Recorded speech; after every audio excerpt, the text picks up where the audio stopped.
No, I mean, when you come back. And they're Really? making social studies only half Yeah. for a district of your size. Yeah. So Like when I 67,000. come back, Really? yeah, We will do something. they're putting the FTE towards instructional coaching. And the instructional coaches in the district are mostly teachers who didn't get hired anywhere. So, they've been surplus from other places. No, it's a perception test. So you Wow. So, That is really sad news. so in between, Okay. and For like social they had studies. hired me at a school to teach sociology for 2 periods and German for 2 periods. And I'm like, or I can go full time and teach history and Where will you be? Cypress High in Magna. I will. And they have a great principal, very progressive. Oh, yeah, Cypress. Yeah. So I'm excited. And it feels good. I've kind of been chafing over the last years. Yeah. At my job. So That's So incredible. I'm excited. I'm kind of bummed in some ways, but kind of looking forward. So, That'll be good for the students. yeah. I know, a win for the students, a loss for us. Boo. I'm a much better teacher than whatever I am now. So, I've never quite, I don't know. I like the parts of my job I like, Yeah. which is becoming less and less. So, yeah. All right. Well, we're happy for the kids. I'm also happy that I have another school I get to go visit, hang out, and see good stuff.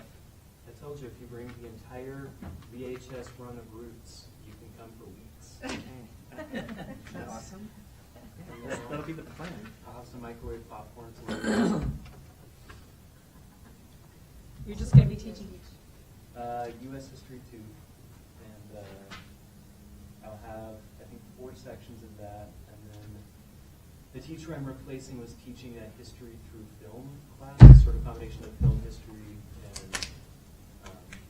history, and that was an elective that I helped them set it up, so I'm going to be taking that over probably just 1 period, and then some added stuff. I'm good. But the principal's like, I'm not interested in you coaching or assistant coaching basketball or anything. I just want you to teach. And I'm like, Smart man. I love this. Didn't have to do that. And he was wearing a Sesame Street tie when I walked in, and so I'm like, no, this guy gets me. Awesome. Maybe he read your book. He has read my book, so he knew me by reputation, and he still wanted me. So. That's awesome. The first thing that Pam Stewart said when she sits down is, "Oh, you read your book and you still hired me?" He said Well- the same thing, though. You've got to admit it's a quirky book. It is a quirky human. I love it. I love the book. It's a quirky book, and we're really excited. So in here, Quinn will be heading back into the classroom at Cypress High. I think it's amazing that the principal said I don't need to coach anything, because I was in Richfield yesterday, and everybody in the social studies department had coach on their, That drives me nuts. Well, but the cool thing was, at least what I said to Mark, who invited me down, which was really a great group, was his signature on his email and everything says that he's a teacher first and then coach, which is nice to see instead of the other way around. So, swim coach, assistant volleyball coach, oh yeah, and history teacher. A teacher. Right. So, it's pretty cool. I have, we're going to give you a few updates. I think, are we recording now? Yeah. Okay. So we're recording this for people who are watching from afar. We'll have this available for people. So let's quickly just do a quick intro, and then Esther, Jeff, do we know who's online? Axel. So Axel's online. Great, thanks. So we can say hi to Axel. Hi, Axel. There's a camera right here. I don't think it'll swing over here, but it's there. When people out here talk, is this Well, that's mic? the only one, that's the only mic And this that's mic's on, available. right? Mhm. Yeah, that's fine. So anyway, it'll theoretically pick things up. Okay. And then, obviously, if Axel has questions or he can't hear something, Esther's right there. So Pam, do you want to introduce yourself and we'll just circle through really quickly? Pam Sewell from Jordan School District. Quinn Rollins, Brandon School District. Chantal Cowan, School District. Chantel is a real live human here instead of on the computer. So I should have brought donuts. I had virtual donuts all the time, and now, That's helpful, thank you. yeah, you're welcome. I'm Kay Rizzuto, with Utah Council for the Social Studies. Susie Hudson, Iron County. And Yes, you- I'm sorry, Desi, and Susie's retiring. It's so Oh, wonderful. wow. We're so happy for you. We're sad for us, another loss. But do you have, now who's going to be, will there be somebody? Somebody. But you don't know who's going to be the rep. But keep us posted, because we do hear. Otherwise, we wish you all the best. We appreciate all you've done for kids. How many years have you been teaching? 30? 30, yeah. Yeah, it's time. Right. Mostly I want to play. It's good. Yeah, no, that's great. My mother, when she retired, she couldn't do retirement well. She had to go back to work. I was like, I don't know about you, but I would kill retirement. I would just like, so you're going to be enjoying it. Jeff, what's one plan you have? I'm going to Cabo the day after graduation, so it's good. I love it. That's great. Congratulations. I'm Desi Olson with Salt Lake School District. I'm Amber Reynolds with Murray School District. Scott Lambert with Kane's District. Elaine Holbert Alpine. Corey Little, Nebo. That's great. So thank you all. And I'm obviously Robert Austin. Here, all right, so we have an agenda. We have a lot of different people coming in, and so we're just going to, they'll just tap in. So there's no, other than this agenda slide, there's no PowerPoint. There will just be other stuff, other info. Let me tell you that one of the first things that I talked, I think, a little bit about this concept, and I sent emails out and kind of asked for people to be interested. We're going to create an online professional learning portal. We have online endorsement courses. Okay, obviously, those online endorsement courses, just so you know, are extremely popular to the point where our next run of courses, U.S. History 2, Human Geography, Utah History, Abnormal Psychology, the Topaz Internment Experience, those are all, we have 30 people signed up for each of those courses and 30 people on the waiting list, which means even the waiting lists are full. So we might have 60 people on the waiting list as far as we know, because it only goes to 30. Okay?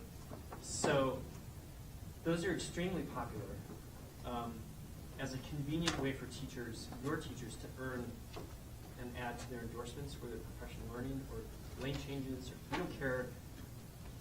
We don't care. We just want them to keep learning great stuff. They get incredible pedagogy from Axel, for example, who teaches the secondary methods course, from Janae Ovison, who teaches the elementary methods course. Amber's going to be teaching for us this time around. Corey will be teaching for us this time around. Kay's taught in the past using the Canvas system. So we have those courses. But one of the things that I saw from the survey data that came out from the teachers who have responded, 1,300 teachers, a lot of elementary teachers in particular, said they got little or no professional learning whatsoever around social studies, no professional development. And you at the district level could do PD, and bring in 20 teachers or 30 teachers, whatever your budget will allow. And it's like a thimble of the amount of teachers into the ocean. And even us at the state level doing something like that, we can have one day, for example, of, like we did our 2-day Summer Institute last year, and we paid teachers to attend because I want teachers to come and I want to honor their professionalism by providing them a stipend. And I also want, in some cases, teachers who are actually incentivized by getting paid a little.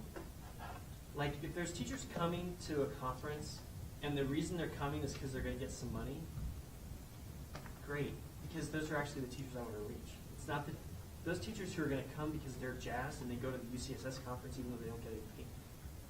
Those teachers are not necessarily our target audience. You know what I'm trying to say? So we paid teachers last year, but do you understand that can be $50,000 or $60,000 spent in 2 days, done. And so what I decided to do this time around was I invited people and I said, okay, look, there are teachers out there, you guys are doing amazing stuff. You know how to teach historical inquiry, for example, or you know how to teach using multiple text sets, or you know positive behavior interventions that in your classroom really keep 7th graders like on the edge of their seats for 70 minutes. We saw that. So I want teachers out there to create a little like nugget course, 4 sessions long. You'll go to the online portal and you'll see this whole menu of possible courses that you can take. All right? 4 sessions on positive behavior interventions. What does that look like? Well, if I have the classroom teacher who can get enough parental consent forms signed, he could maybe film his class just for like 5 minutes or 10 minutes, and then have the session, one session, be just deconstructing, well, what are some of the things you noticed? What did you see that I did in this 5 minutes? Like what we saw Drew doing in Kenyon's district, Union Middle School. Kids coming in, and one of the first things he's doing is he's got a roll of tickets. He's just giving out tickets. Because what's happening? Kids are on time, right? The structures are in place. They know exactly what to grab. But it's not prison. It was incredible. We had this kid walks up and says, Mr. Foss, I've got to go to the bathroom. And he says, okay, but remember, you're so great with those arguments. And he's like, I know, I'll be right back. It was like, what? Right? They had elbow partners. Everybody had an elbow partner. There's a couple of kids who wanted to cash in some of the tickets they had. What they want to do? They wanted to sit. Can I go sit with Frank? Oh, I like Frank better than my elbow partner. Okay, that's fine. But what did they have to do before they left? Any ideas? They turn to their elbow partner and they have to say 2 things positive about their elbow partner before they leave, right? And it might be like, oh, you've got pretty hair and you don't smell so bad. Whatever. But they do that before they go. So there's these, right? Now, what does that have to do with social studies? Well, it has a lot to do with social studies in terms of the classroom management piece, but also the kind of social environment that was created in that classroom.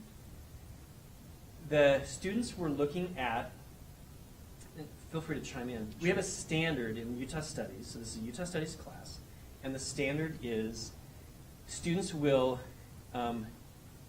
explain the impact of the Cold War in Utah. And what's the big concept we're trying to have students wonder about and get with that idea? Cold War, Utah. What's the big concept?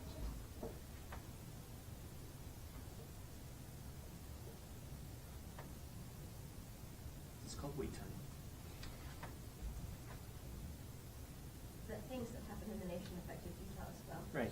In And this by case, the way, I'm yeah. impressed that he's Cold War at Yeah. this point in time. Yeah. Yeah, 7th grade class. Actually, Wow. in the Cold War when they're I can't hold later it in the back. year. Right? That's amazing. Yeah. So global conflicts have a local, right? Tariffs have an impact on Utah agriculture, or steel, or whatever, right? It's probably going to knock Geneva Steel right out of this. Oh wait. But so here's what they're doing. They're talking about the impact of the Cold War in Utah. They've watched excerpts from Downwinders, they have vocabulary, he has a word wall, so he's got his slides are going, his PowerPoint's going that day. There's also the 3-page lesson plan he's handed me. Okay? 3-page lesson plan he's handed me. And it's not because he's like, oh, I'm coming, right? It was like, this is just a regular day. Yeah, he only knew a day or two before, so it wasn't. Yeah, it wasn't like he was typing up. And the funny thing is that it's not like all the structures are in place, obviously. This is not some new invention. We had some observers that went to a kindergarten, and the kindergarten teacher said, okay, guys, we're going to go into our little thingy. And the kindergartners, there's an observer, and the kindergarten boy says, we've never done this before. Right? And the teacher's like, yeah, you know, we've done, yeah. And he's like, no, we've never done this before. Right? Oh boy. Leave it to kindergartners. Right, you know? But these 7th graders, they are on it. And he's got this microphone that he plops off, puts in this little wire mesh cup. And now he calls it his old-timey microphone. And the kids come up, and they've got to agree and disagree. And the statement on the board is, kids in, do you agree or disagree with this, the idea that once the United States knew the impact of the nuclear testing, they should have stopped? So this is like deep thinking. What's the cost-benefit analysis here about, do we keep testing because we have to, and at what cost?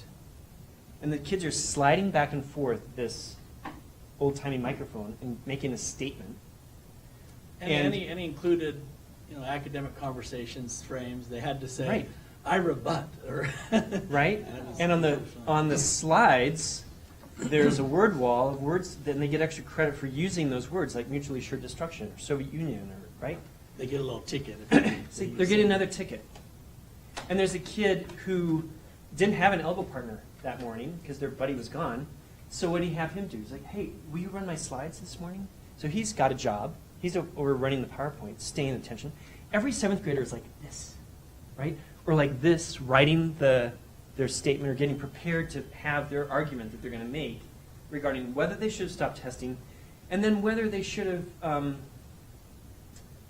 been some kind of reparation, some kind of payment from the government to people who suffered downwarders. Okay, 7th grade, 70 minutes, every kid on fire. And I think the big takeaway from that class is that their school, their ELA SAGE scores, and we all love to talk about SAGE or whatever, but their ELA SAGE scores have gone basically from about 25-30% proficient to almost 70% proficient. And the principal recognizes that it's almost entirely social studies that's driving that, not ELA. So it's great to get that kind of. I think you need to write something. You need to write a paper somehow. So, I'm serious, Scott. And say that and give your data. Yeah. Well, so one of the other things we do need to do that. We've got to capture that. But here's the other piece. I'll tell you one other story. There's one of the kids then asked a question of Mr. Foss. Mr. Foss, am I saying his name correctly? Mm-hmm. Yeah. Yes. It's Fosse, but it's Foss. Right? He said that the student said, "When did we stop doing above ground testing?" And he says, I think it was in the mid-70s. I'm not sure. Do you have your smartphone with you? And the kid's like, yeah. It's like, will you and your buddy pull it out and look that up for us? So instead of fighting the smartphone, it's like, use it when it's appropriate. And so, we have multiple lessons for other teachers to learn from that experience, okay? But other teachers aren't able to leave the classroom and go in and see that, and you have to see it to be it. So here's what we've done. I've said, I want little classes like that. So he's applied to create an online class, okay? And his partner across the way has applied. They've crafted incredible Utah Studies ideas, but they also have positive behavior intervention ideas that they could create. Classroom management. Classroom management ideas, okay? We're going to create these online things. They could then this is not just a one-shot thing. We're going to create these. There they are. Teachers can enter and exit whenever they want to. They just sign in, and they would start during the school year. So next year, these little 4-week-long things would start where you could consider encouraging a professional learning community to all log in and do one, and then each week talk with each other about it, and just try to intervene that way. Or they could, and they're going to get USB-E credit for finishing. There'll be a reflection that they will do at the end that will then be sent to me, and then I can then send on to you to say, hey, check this out. This teacher in your district did this, pretty awesome, praise them, whatever we need to do, because we want to support this kind of ongoing professional growth. So I got 64 applications. And I have 40 that are amazing. Okay? I have things like this. I have an Alpine District person who says, I love teaching U.S. history, historical thinking skills. I use the SHEG documents. We're working on a DBQ that discusses why the U.S. dropped the atomic bomb. We've got somebody else in psychology, teaches psychology. I published an article with Dr. David Bourne in Educational Practice and Theory on Principal Professional Development. I have a teacher who's done scaffolding around their Utah History Day. They work with PBIS. They've done Canvas courses, like you would believe it.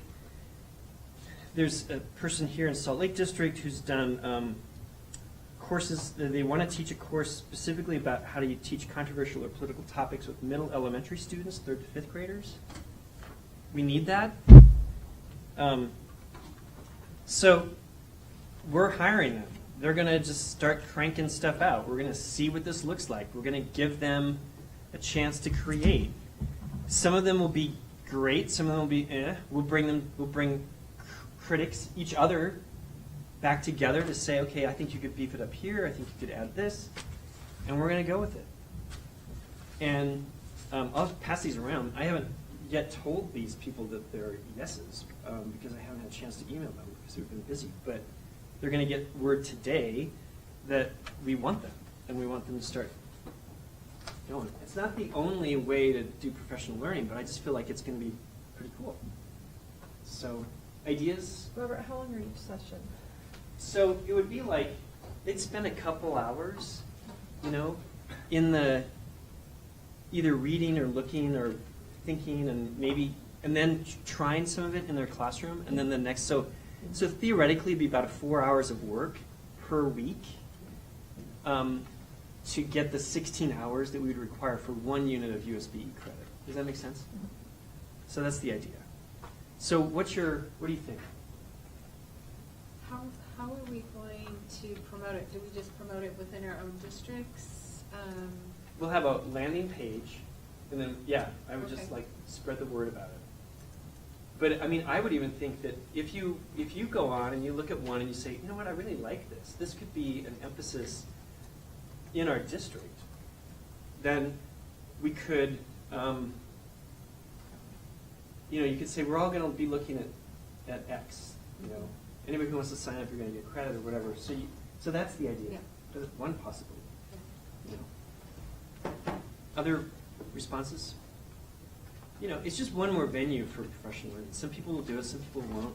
Online, in some cases, online, I think that we can get, the other thing is that this is going to be very personal. Like, it's not going to just be this static, like, go on and read this article. I want the teachers filming themselves and or filming kids. There's nothing like the sound of a 8th grader that says, this is awesome, that's what I think is going to be really exciting. The other thing is, there's a guy in here who he wrote a chapter with Chauncey Montesano and Sam Weinberg in one of Sam Weinberg's books. I had no idea. Because as you all know, there are things that happen in your district that you have no idea. And there are teachers out there doing amazing stuff. We have no idea. Do you know, for example, that Murray was one of these schools that had the most kids apply for and write letters for the teacher program Yeah. for Hamilton? I hung signs up all around the building. All right. Well, you did a great job, and Tamara's going to tell you about it in a second. Sweet. Okay. Yeah, it's pretty impressive.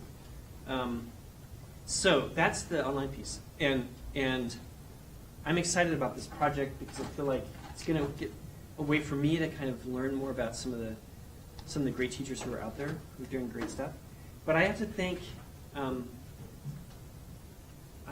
you, Scott, for inviting me out to visit and see those classrooms. I went and observed in some other schools, and I saw some warehousing of kids. You know, just like teachers and principals and faculty, upper levels in a specific district that basically felt like kids were the issue. And when I went out and was looking at what I saw that the kids were the most amazing aspect of the day because they were actually coming to school and sitting down in a classroom where nothing was required of them cognitively. Nothing. It was depth of knowledge level -1. Okay? I want you to summarize what we just read. Here's my summary. And you can copy it if you want, or you can write your own.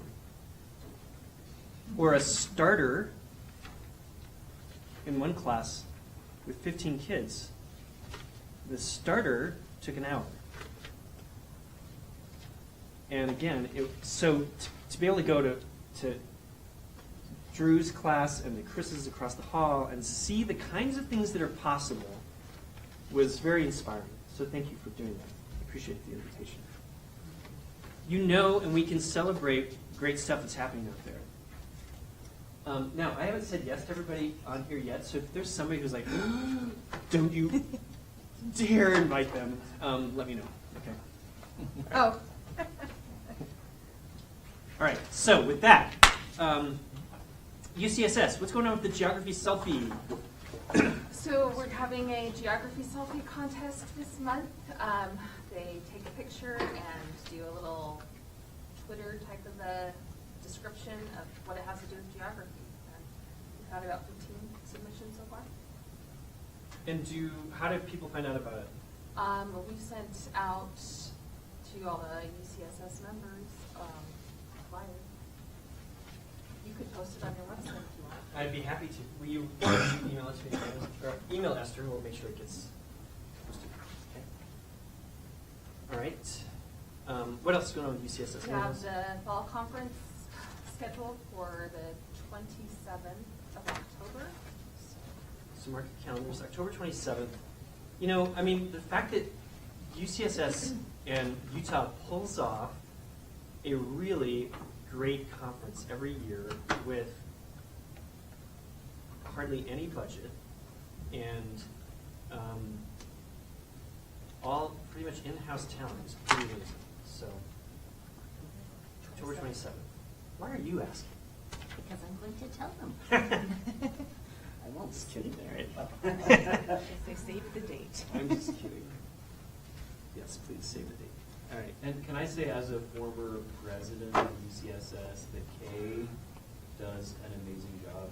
Like, it's exponentially better than it has been. And that's really due to her leadership and her ability to get people on board and assign things. It's not an easy thing to do, and she does an amazing job.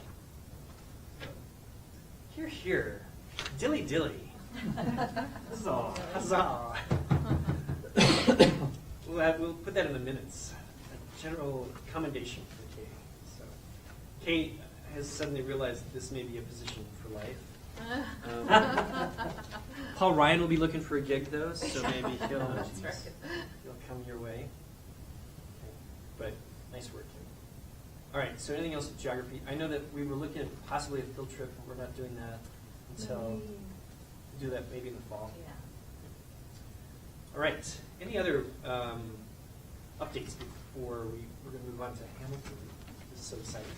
can I tell you, as I bring up Tamara Birdside, I was in Richfield yesterday, and there was this young student, she's a senior in high school, and she's in Richfield, and she's working some stuff after school in this classroom before we have our PLC, and I look over and she's got a Hamilton folder, and I said, "Oh, are you? What's going on with Hamilton?" She's like, "Oh yeah, I'm writing my song." And she was writing her song, and she is coming to the show in May, the May 4th matinee, along with 43 other students from Richfield High, and there are other schools in the district that are coming from.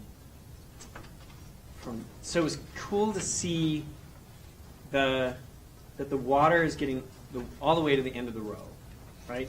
It's kind of like when we wrote the standards about the Cold War and its impact on Utah. There are a million ways you could go with that. Infrastructure development, the MX missile, the freeways being developed because of the Defense Department's, that was the way they justified building the freeways. I mean, there's all kinds of impacts that the Cold War had on people in Utah, whether it's being in bomb shelters or whatever. But the fact that we were able to see, all right, we worked on standards, and a lot of people here worked on those standards, and then the bottom line is, there it is in the classroom being implemented in a really cool way. In April. In April. I was actually, that's Right. March then. Yeah, right. So in that way, it's really cool to see the water getting all the way to the end of the row. And a lot of times it takes you, and it takes really great professional learning and people out there being cheerleaders. And I can think of no better cheerleader of the Hamilton Project than Tamara Burnside. So Tamara is our point person here, working with and managing and trying to herd cats and... That's what I was going to tell you my job is Right. herding cats. Yeah. So come on up, Tamara, and you can give us an update on Hamilton and where things stand and what people can look forward to as the run of the show begins. So, welcome. I guess it's National Pet Day, so herding cats is really profound. Actually, I have a horse, a bird, and a dog, no cats. Hi. Nice to see you all. Hi. First, I wanted to find out, just tell me really quickly what you know about Hamilton.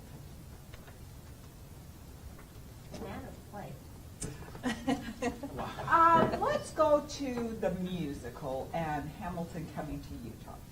Well, that narrows it. Okay, that's good. It's coming.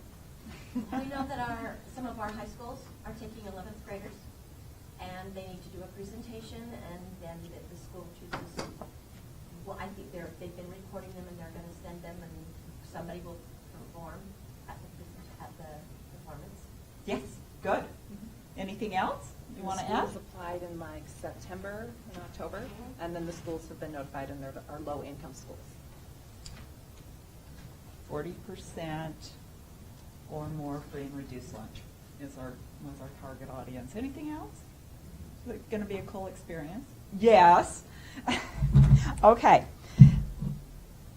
I wanted to share, Robert brought up about the elected officials evening. I first wanted to share some things about that. That was the civic engagement piece of Hamilton for students to write letters and to possibly go with their elected official to see Hamilton. And so what our statistics are on that, history teachers like statistics, right? No? Sure. Yep. Okay. We're not math teachers. Well, so we have, this is kind of cool. 70% of our legislature is going to be involved, and that's on April 19th and 21st. We've got 10 elected officials from Salt Lake County that will be going. We have 8 from Salt Lake City and 5 school board members. And 270 students will be accompanying them. And so there were 648 students that submitted civic engagement letters. And so that's 41%. I mean, that's pretty good. If you took the odds time. were darn good. Yeah. If you wrote a letter, you might get selected. There was like Are there any from Utah County? I don't have that breakdown. I've asked for it, and that it will be forthcoming, but it's statewide. And so, yes, I'm sure that we have some. So do you have some legislators that are not attending? And if so, could some of those students who didn't get in with their own legislator, could they go with those guys? Out of my hands. Okay. But I think what happened, just so you know, I Yeah. think what happened is, let's say somebody's either out of town or they're like Hamilton, Schmamilton, right? That student still gets to go. They've just found a proxy to go with them. So Okay. everybody who wanted to go from, that was selected from a specific legislative district or Senate district is going to go. No, I'm sorry, say that again. So, Let's say Quinn is the senator for the district. You wrote to him. He's not going. You're still going to go. if I was one of the ones selected, Yes. so the other students that sent letters that didn't get to go. I can guarantee you this. If there were students from an area and no representative, they sought out someone Okay. else That's what I was to go asking. with those kids. In fact, pressure was on because there were some students that wrote letters from a particular district, and that pushed the legislator into going. Good. You know, how do you disappoint your constituents? You don't. You're an elected official. Now, the So elected it's going officials to be don't, cool. they have to purchase the ticket, obviously, because they can't be given a gift, you know, but they were able to at least buy the ticket at face value for. And is it a one-to-one, is it one student going with one It's legislator or two more? students Two students going with with one the legislator. elected official, and they also can bring an adult Got it, got it. companion. Okay, Okay. good, good. And let's see, anything else? I did want to mention that Jenny LaFortune from Murray High School and Darlene James from Harriman High had the highest number of letters submitted. So those two teachers get to take a Yay!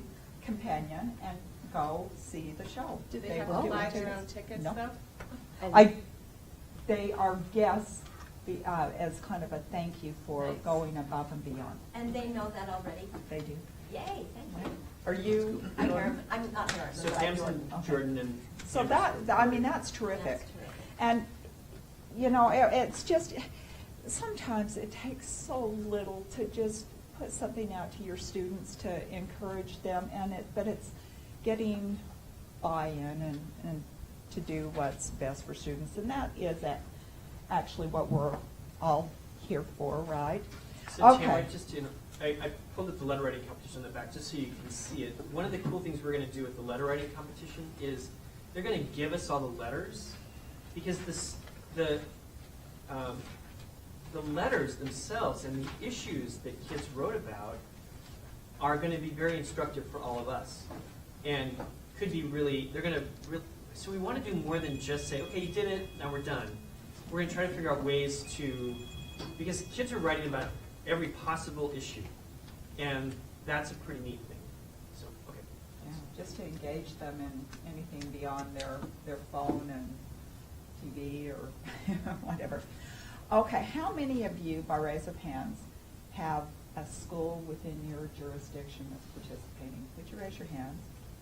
Okay. And if you don't know, From the list last time. Well, we only have eligible. I don't know everybody. so yeah, so we've got, this is Do you, Granite, do you Willa. want this information? Yes. Yeah, I think If everybody's you going to want to this, kind of see. This is kind of, just, I'm going to solicit some help from you today because we are getting down. Thanks. Amber, right? Yes.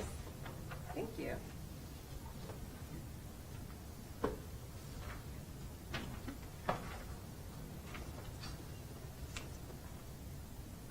Okay, so here's our schools participating, and you're going to see right off, there's some color coding. Okay, the ones that have that light orangish color going on them, those schools, and probably it's none of your schools unless you're from more than 50 miles away, they will be coming and lodging overnight. The money's been secured through donors to pay for the kids to lodge overnight, and we'll have a special event, the New Nation College Night, which will be at the state capitol. And so kids get to meet with college recruiters, have dinner, and see the exhibit. So that's what those are. Then you're going to see in that first column some schools, and they're in red. They have not paid yet. And today is their last day. If they have not paid, they will not participate. So if one of those is a school that you deal with, please reach out. And I have put the school liaison name and their email, and they've been notified. And then, Quinn, for you, you'll see Taylorsville is highlighted in yellow. Yeah. Taylorsville, I just got them to buy in last week. We had a school in southern Utah that ended up dropping, and so they had been offered the opportunity, but I had a hard time getting buy-in from someone to take the lead in the school. So I went and met with Emily last Wednesday, and she reached out to some teachers, and some are going to be performing arts teachers, because I know they buy in, and one or two history teachers, and so they're going to make it happen for students there. Okay. So they've got a little bit more time to get things together, because they're going to be scrambling, but I know with the people that they have on board, it's going to happen. Okay. And it'll be great for kids. So Okay. do I have to do anything to follow up with them? Or is You might it- want to find out who your history, Let's say, is there a Nathan? Yes, yeah. I think, okay, Chris Jones was the Chris Jones affiliate. was, yeah. And so hopefully, at least he's responded saying, yes, we're taking this opportunity. But I think it's Nathan Charles, is that? Yes. Okay. I think he is one of the history teachers, and deeper than that, I don't know yet. I've kind of tried to let them sort it all out before I contact them again. And you can only harangue people so much, and I've really tried not to do that. Okay. Yes, we like to harangue. Yeah, Well, we can harangue. I mean, the thing is I know teachers are busy, and I know what they're doing in the classrooms is really important. But I went and saw some presentations at East High yesterday, and it was so fun to see what the kids have come up with, what their little piece was, and you can tell that there's some thoughtful learning going on with these primary source documents that they've been exposed to. And so it was really heartening. I know today is going to be, Quinn, I don't know if you knew this, at Granger High, they're going to have, at 2:30 in their black box, they're going to have student presentations. You're welcome to be there. I think Spy Hop's going to be there. Representative from Mayor McAdams is going to be there. We may even have a photographer from the Tribune that's going to be there. I never So know It's well, it's because just getting the information I can get, it's like you can't get to everything you need to. Is anybody here from Salt Lake District? Yeah. Okay. Just so you know, today at East High, Matt Dimmick is doing his last set of class presentations. And I've been over there yesterday, and it was really fun. It was a great opportunity, and let me just tell you what time, so in case you want to stop by. He's in B107, and those presentations are at 1. And if you show up, you might be asked to judge. Okay, so now, what's really important on this paper is you can see school ticket numbers, and those have changed. The red numbers mean how many they actually have now confirmed, because they're finding there's a lot of events going on that day, and so it's been hard with getting students. Anyway, the roster and the consent forms are past due, and they have been given till today to get those done. So when you look at the roster, if there's an X by any schools in your LEA, they've got it completed. If they're in yellow, they have not completed it. And the ones that I have tried to get emails out, and I will finish that today. But so if it says emailed, I've emailed them. Incomplete means they probably have given me the student names, but not special accommodations and dietary restrictions. we will be feeding them lunch. And so we need to know those things. Consent forms are a consent form to be photographed and to participate, and those are vital. We've got to have those, and both those have to be uploaded to their Dropbox that they've been given. If it has an X, that means it's done? It's done, and Okay. bless those people. There are some outstanding liaisons that have just met deadlines and no problem. They've just smooth sailing, and others, keep pushing.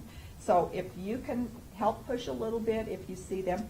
Now, just let me, on Hunter High and Innovations and Joanne, is anybody from those parts?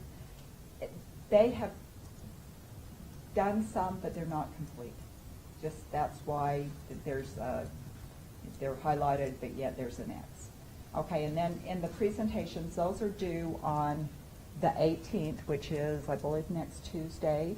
And they have to have, every student has to have a written presentation submitted, and then the school standout performance that is videotaped needs to be uploaded as well.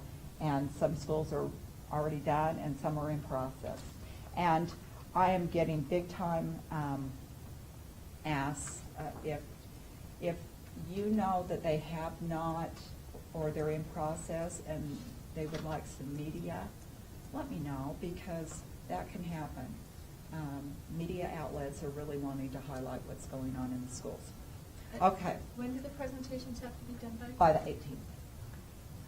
But you can see that this really is like herding cats. And here's the issue that I see. It's like, okay, look, your school has been awarded 90 tickets to go to Hamilton for $10 a piece. First thing you have to do is send in $900 from the school. We have some schools who won't do that, right? Okay, then that's like what one ticket sells for on the black market in some markets. Do you understand? On the secondary market, I should say black market, secondary market. Okay, so this is an incredible opportunity, people, as you well know. And Tamara's telling people, come on, you guys, but it's like just do what we need, because here's what I worry about. The day comes, or not even the day, but that we know even beforehand that if people don't get stuff by this deadline, we have 2,200 seats in this theater, and we're going to have empty seats because people can't figure out how to make sure that all 90 tickets are being used by that school. We've had some schools say, oh, yeah, we can't get 90. we asked for 90, but we can only... And you can see, like, on a few of them, I've shown what they've dropped down to. And I haven't, I started getting a little smarter on the consent forms. I started counting them just on the last portion. So that number in that column, instead of an X, indicates how many consent forms I saw. There was one school that had a couple of extras because they've got people waiting in the wings that want to go, and if somebody can't go, they're going to be last minute. And I would tell you, if you have schools that have gone through this process, I would tell them to get some backups and see, because I'm thinking there's going to be an opportunity for kids to go, and I will let you know as soon as possible and let them know. But I've just kind of seen things drop. I noticed my school doesn't have anything in yet, and it's Hillcrest. Yeah. I just emailed her to see Okay. where she was at on it. Could we, if we get it in this week, are we going to be okay? It We needs have a to be couple in extra- today. Has to be in today. Yeah, because it was due April 4th, Okay. so they're already past due, yeah. I'll ask her, because I knew she had applied, but she never told me that she was in or not, so I gotta, so I'm Yeah. a little behind with her, but So- I could get her pretty quick, but it might not be today, I'll have to see. So the Offer any money help and you the can. consent forms have to be in today? Well, the money was due on March 28th. Okay. Did But- Hillcrest pay the money, do you know? Hillcrest did pay the money, yeah. One last thing, anybody from Cash or Logan? Because, yeah, I'm really worried about Logan High. Anyway, now, questions. So if Logan High doesn't do anything, that 70 seats reserved. Exactly. That will be open. So, How can people grab could we those tell the seats? schools, you can bring 80 instead of 70? Oh, If you know that- that's gonna be a possibility, I'm thinking, because, But how will they know? Because we don't want them up there with kids who can't have seats. no, but- they will be notified. Okay. And so Okay. with, with any deadlines, Gilder Lehrman has been more than generous with extending these deadlines, but it's like, okay, sorry, it's gotta be today. And so that they can, I'm sure they've got procedure, and I'm at their, I will follow whatever procedure they tell me to follow on that. It's not up to me. I can, if they ask me for any suggestions, and you know that your school can accommodate more students, let me know. Yeah, how do we I'm contact happy. you? I have your name, but Right. do we have your Same, I email? was gonna ask that. Yeah, it's same as Roberts, it's tamara.burnside@schools.utah. So on your agenda is .gov. how her name is spelled. Okay, so Tamara, Tamara.burnside@schools.utah.gov. Okay. I don't want you to be inundated with emails as well, but. I already No, have but- it. You're way past All right, that. yeah. Well, if I can find out something what's happening today, I Yeah. can contact you. But here's the thing, we all want to support you. And the issue is that the pressure point is Tamara has to collaborate then and work with Gilder Lehrman. And so Gilder Lehrman coordinates this nationally. So they have like tons of these, they might do those like 15 times in Chicago or 15 times in San Francisco during the run, and they're doing one here. So we're like a one-off. We're doing amazing stuff, but we're also just a one. And so I'm just going to say that they may or may not be as, I want every seat filled. And I know that's not going to happen. We're not their top priority. But they're not, so we have to be our top priority. So what the issue is that if they haven't done, if for example, there aren't consent forms signed by kids, you can't just bring 10 extra kids and have them show up without. But you could some be of the- prepared So- to do that, and there's so- a high likelihood they could go. Right, so there's got to be, so we need to know so we can, get kids in there if, for example, Logan High has 70 and they don't show up. Or, some of these, you can see some of these other numbers. There's another one here. There's Two Rivers High School in Ogden. It looks like 90 tickets were requested, but there's 58 consent forms filled, right? Yes. So we're looking at 32. So this is the thing. So West Jordan High School, they've got people in place to take the extra slots. for Good. you. But they will need to come up with chaperones, so they would need to know, and buses, so they would need to know beforehand. So how could we get that information to them? in a timely As soon manner? as I have it, you will get it. Okay, got it. I can't give you what I don't have. No, I get that, I understand that. And is it more likely that then, if there are those vacancies, that they be filled from the schools that are already in the works, or would they add It's, schools? at this point, I think it's gotta be, I had two other schools, and I'm trying to remember, one was a charter school, both of them were charter schools that had also applied and been accepted, but determined that they were not going to participate. And I don't know if Gilder is going to want me to reach out to them to give them one last opportunity, or just start increasing ticket numbers. For the schools that are already committed. And then one more question. Do then the ones who are gonna be able to slip in, how do they pay you their $10? It will be paid to, there's a procedure. Okay. Yeah, that one's easy. Any other questions? Assuming if they haven't paid at this point, they're not planning on going. Have the schools been told that their tickets have now been No, reallocated? they have until today. Okay, and then after today, you'll notify them their tickets have been reallocated to other schools. Today's an And I'll tell important you day. what, I'll tell you what's going to happen tomorrow. There are going to be a lot of especially if kids have been told they're going, or if there's some kind of information in Logan High School that people think they're going, and nothing has happened, there's gonna be that principal is not gonna be happy. Well, I can't imagine they've been collecting permission slips if they haven't even paid the funds. But sometimes, it's the principal that had to sign something. Robert called me and the day it was due. Right. And so I called the principal and he goes, oh, am I supposed to sign that? So in many cases. that was the case with Yes. so many of them. They just Yes. shuffled it along Yes. to somebody else and didn't realize that they were the contact person to give Gilder Lehrman a liaison to work through. Is it, oh, sorry. Go ahead. Is it one chaperone for 10 students? Yes. Yes, and I had one school that, that slid in an extra chaperone, so I'm Yeah. not Yeah. quite sure how that's, Yeah. I don't think that's gonna work, but, you know. What a surprise. The other thing, surprised it was here's only the other one. issue, the other thing that we need to try to encourage and reiterate with schools is, the chaperones are not,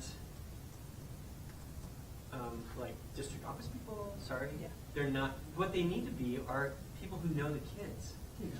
The teachers who can say, Or a principal, that's Ralph, great. sit down, not, hey, kid in the blue over there that I don't know and never Yeah. seen before, sit down. So obviously we want the chaperones to be, and in some schools, I know, I was talking with Jen over at Highland, that they're having to navigate that piece, because they were like, wow, I don't know, it's a lot of subs to be gone for one day, and a lot of teachers to be gone for one day. It's like, look, we do this all the time for all kinds of other events, so this is one time, come on, Yes. people. So Yeah. do what you can, we know you are. And but- our legislature is totally bought in, our school board's bought in, and Question, so if you can add to, what about the performance piece? they will still need to do that. They still need to have the curriculum, and they still need to create. So that would just be accepted later? So, yeah, I know that the dates that have been given to Taylorsville High are different from these due dates because they're being brought on so late. And what's been given to them is a lot of it's due on April 27th, which is really frightening. That's the week before the performance. And by the way, the liaison is expected to attend a meeting the week of. It's on May 2nd at 5:30 at the Eccles. And it will be available, and notification will go out from Gilder Lehrman. There will be a webinar too. But that's so that we can tell them all the logistics that they need to know to have a great experience that day. And that's what we want. And it will be. It is such a great I mean, experience. I was in a meeting watching Tamara and other people working and coordinating all of this. It's like the Marshall Plan. I mean, it's like, okay, they're going to arrive with the logistics. It's like the D-Day invasion. It's like, okay, they're going to come here at Saw Palace and disperse and walk, and these kids are going to go this way, and they're going to come in two different rows and banks and these schools, and I mean, it's incredible.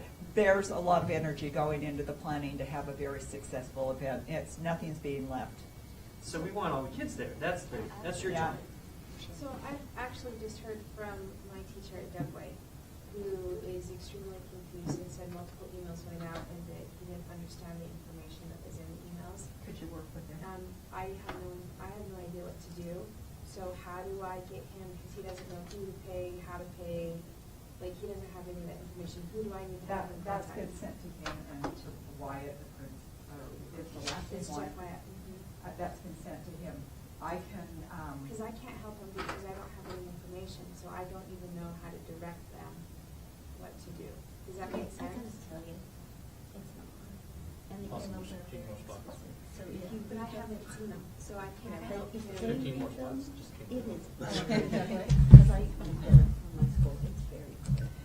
so if you will give me your contact information, I will go send you an example of what was sent out so that Or, you can. I mean, Now, Tamara, anybody the thing else is- need a sent? Chantel, you know, if they would forward you the email as well, have them forward you the email I if they can got do it. that too. And but then- with due dates being today, I don't know about the turnaround of getting everything taken care of today. Yeah.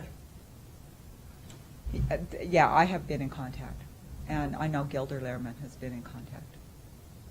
So, you know, I just want to support the work, I just can't support the work if I'm not part of the process. well, So. and Gilder Lehrman, let me just tell you, they are really careful with who is involved in this. That was what I was specifically hired here to do, and I'm working with the Department of Heritage and Arts on this. And so their marketing, their media people, they haven't had, until Gilder Lehrman gives it to them, direct contact with the schools. They've needed to go through me because we have not wanted them to be bombarded. And believe me, they would have been bombarded. But now, as Gilder releases information for media contacts and things, it's okay. But it's such a brand name that you have to really be careful with what we're doing. You know, we're just happy to participate because it's good for kids. Bottom line, this is a great experience. It is a great experience. So if you've got people who are confused, that's, you know, if you can help them, great. Thank you, Susie, for, it looks like XXXX, so nice job. Everyone right on time because we're excited. Yeah. Right? Oh, it's a great opportunity. And it's, you know, I know it's tough being a teacher and that there's so many things on their plate and it is extra work, but it's going to be worth it. Thank you for letting me share this information with you. All right, thanks, Tamara. Thank you. It really is, she deserves a round of applause. She's just like, I cannot begin to tell you the interesting process this is. When she, for example, has a lot of responsibility and none of the authority, right? It's like a lot of our jobs. Okay? So, so I totally hear what you're saying as well. It's like, this is the first I've heard of it. You know, for you. I don't know if it's the district procedures of getting payment that he's confused with, or because I haven't seen any of the Exactly. information. Right. So I can't help. Yep. I don't think any of us have. I think it's gone straight to these liaisons. Yeah, it has gone straight. At the Principal, schools. kid, Oh, well, and they're you the know, ones who apply teachers. for it. It's Right. very That like would get. make sense. Principals and teachers, sometimes don't let the teachers are in charge. And that's what's difficult, is you just can't support the work. Yeah. So, you know, but again, it's a two-way street as well. If a teacher's confused, teacher needs to say, I'm confused. Not just, I'm going to like ignore this and grade papers, right? I'm not saying that that's what happened. No, You know, in the email, he had said that there was, and I haven't seen the email, so I don't know what he's Yeah. talking about, but the information contradicted itself. So that's where the confusion came in. So we'll just have to take a look to see what it is. it's great. And if we can get in this case, if it's Dugway and it's $150 and somebody's got a credit card, Right. get it paid. You know what I Yeah. mean? It's like get the P card, get it paid, Right. so we can get this experience. Because of those Getting the 15 roster kids, there is going to be at least one kid whose life will be changed by this experience. And these kids will not have this opportunity to go see Hamilton. I'm going out of town tomorrow. Don't have any pity for me, but my Hamilton ticket was Sunday, and I can't go because I am out of town, and you can't exchange. It's one of those things where you can't exchange. So I have a friend who's very happy, and she's going instead. So, all right. So we have better days on the horizon, ladies and gentlemen. Better days. And to tell us more about Better Days is Naomi Watkins, who's what's your title? I'm the Director of Education. Director of Education with Better Days 2020. And we can pull it up on, we can pull up the website. We can do that. As you talk, so what- I know some of you, but We can do a quick intro. Just district, just say what district you represent. I know Pam. Willa. Utah Council for Social Studies. So it's school district. Murray. Canyons. Nebo. So just by way of introduction, I am Naomi, like Robert said, and I'm a former middle school teacher, former professor, and now I get to do this fun job. of combining my love for women's advocacy and history and education. So you may be aware that in 2020 there are some big anniversaries about women's suffrage. And you probably know that Utah was at the forefront of suffrage in the country, and so it's the 150th anniversary of Utah women being the first to vote in the modern United States, and then it's also the 100th anniversary of the 19th Amendment. So there's a lot of nationwide celebrations happening in 2020, and so believe it or not, most people don't know about Utah's history when it comes to suffrage. They have no idea that we were at the forefront. Their minds are usually blown, and then they often will ask, well, what happened? Which is a good conversation to have, right? And those are the conversations we hope to have. If you saw yesterday, the Salt Lake Tribune post, it was Equal Pay Day yesterday, and posted this pretty comprehensive article about a recent study about Utah's 50th in the country when it comes to equal pay. So these are good conversations to be having, and they're still very contemporary conversations that were happening 150 years ago are still pertinent today. So this is our main webpage, but I'll show you the curriculum site in a second. So there's a couple things that we're doing. The big thing you may have heard of recently is the fight between Philo and Martha. And Personally, I think it's actually a win-win. I know there's some people who are Philophiles and some people who are Marthaites, but there is a person in this room who will talk to you about Philo. That's fine. The thing that I love about this, though, is that now a lot more people know about Philo Farnsworth than they probably ever did before. Most people didn't even know we had statues in National Statuary Hall. And Philo is actually going to be getting a museum here in Utah. So there will be more opportunities to recognize Philo. And people are fighting for Philo's statue. So there are all kinds of people and places who want Philo. The other great thing is that we had kids across the state involved in writing letters and things to their state legislators, and actually changed some opinions.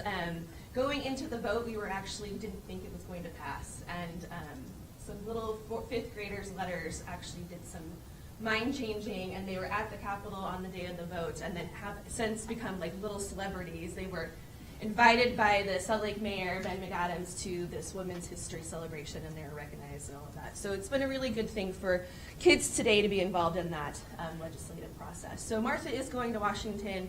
Governor Herbert signed it, the last week, and so right now they're forming a committee to decide on who will be the sculptor and all of that, and she will be going to Washington in 2020. And then Philo will find a new home where he can be celebrated too. So the other thing that did not get as much news is that in the fall of this year, you'll be able to get a first to vote license plate. So that will be happening. We actually thought that would be the more contentious of the two pieces of legislation because it takes taxpayer money. For the license plate and the sculpture is it's private funds. And you might be able to give some dollars to that sculpture. So just, hold on to that. So in addition to those pieces, the big piece that I've been working on is this educational piece, and creating lessons about women's suffrage. And the goal eventually up through 2020 is to have lessons about women's advocacy and the women's movement in Utah through contemporary times. And we are also working with the Division of Indian Affairs to make sure that Native women's rights are included in this story because, as you know, the 19th Amendment didn't do all that it was supposed to do, right? And we're trying to make that very clear to people because a lot of people think, oh, well, if you got the vote, everything's fine now. And we know that voting rights are still a contentious piece in Utah currently. So we're working on a curriculum website which will be launched to the public mid-May, which is next month. Currently, it's being piloted, thanks to Pam, in classrooms. So I can give you, how about we go there, Robert, so I can show. The website will be Utah Women's History. Okay. So can we go there? Yes, please. That'd be awesome. Is it a apostrophe or is Nope. And I think it's .org, but .com might work for them. So, and I will give you the password to this. It's under beta. There's things that I was changing yesterday. So it's lowercase b, lowercase d, as in dog, and then 2020. So you're welcome to poke around on the website, look at it, and you're welcome to email me and be like, this isn't working, or et cetera, because like I said, it is in beta. The goal is to have it launched by mid-May. So on here, there's all kinds of things. There are biographies, there's a timeline that we're working on, and then there's also these tools for educators where these lessons reside. So right now, there's only lessons for 4th and 7th grade. We started with Utah Studies, turning next to 5th and 11th grade, and I'm also working on a bunch of stuff for language arts. So the idea being that there'll be a lot of access points to being able to infuse women into the things that we talk about, right? The other thing, so Gibbs Smith is coming out with a new edition of their 7th grade textbook. It's supposed to come out in the fall, and we partnered with Gibbs Smith and wrote the piece about women's suffrage, and also got more women added to the textbook, which one of the editors said, you have an agenda, like all like nefarious, and I was like, well, I guess I do. Yes. I mean, yeah, I do. I like think that history should represent all people and not just a one-sided account. So, so we got more women added to the book, which is a good thing.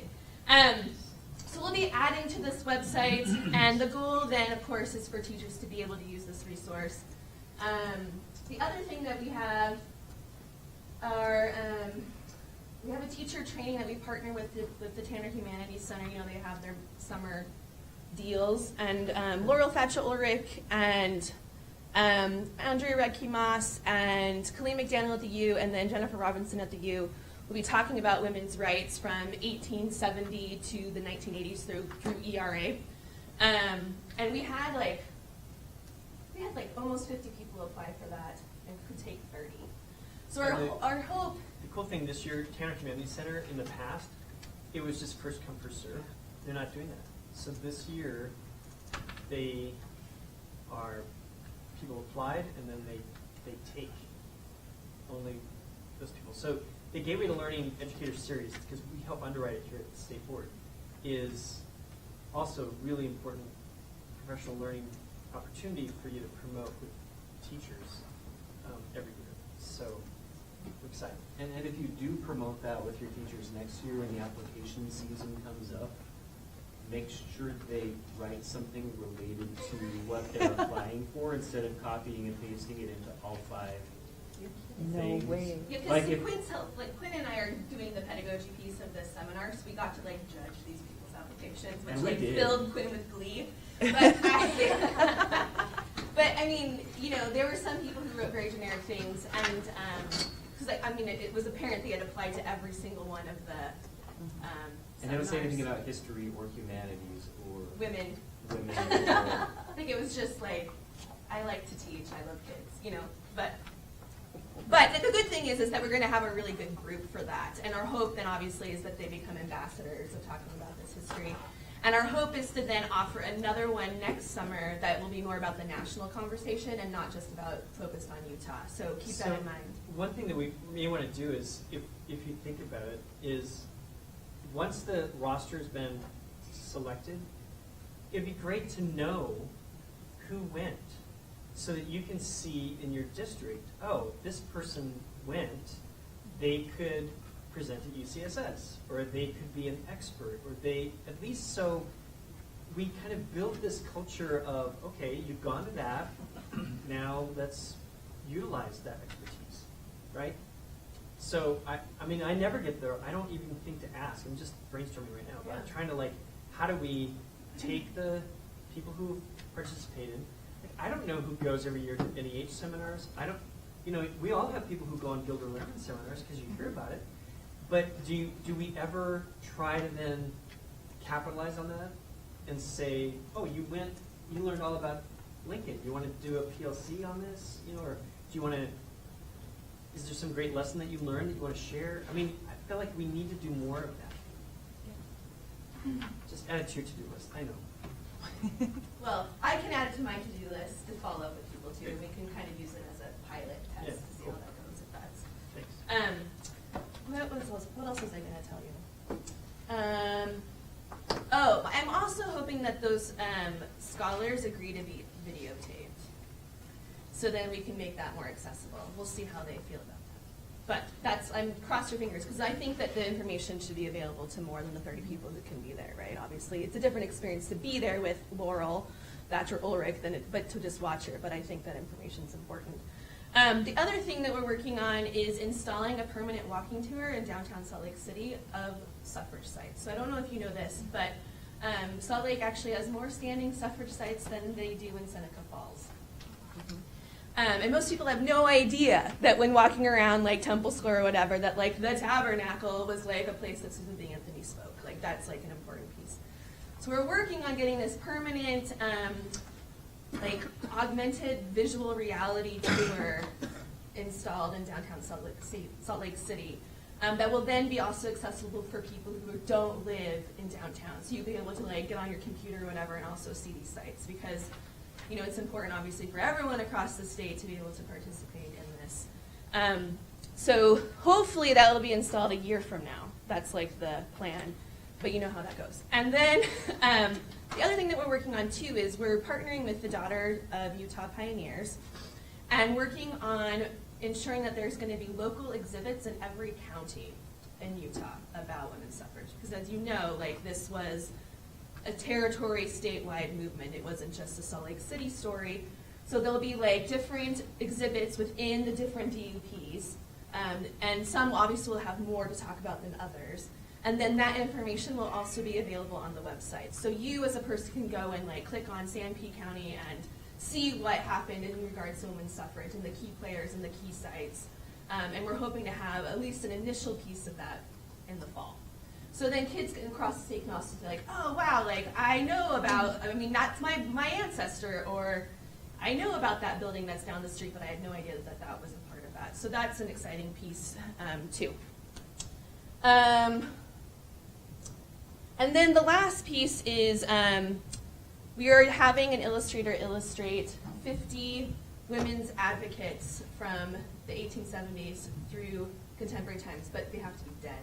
That's the one like piece. In order to have an illustration, you have to be dead, which sounds really morbid. But it's worth all that much to get on the card. Well, meaning because we had this whole conversation like about when people are alive, then things become political, right? Like if someone gets an illustration, why are you giving me a love an illustration and you're not giving so and so an illustration? And did she give you money to give it?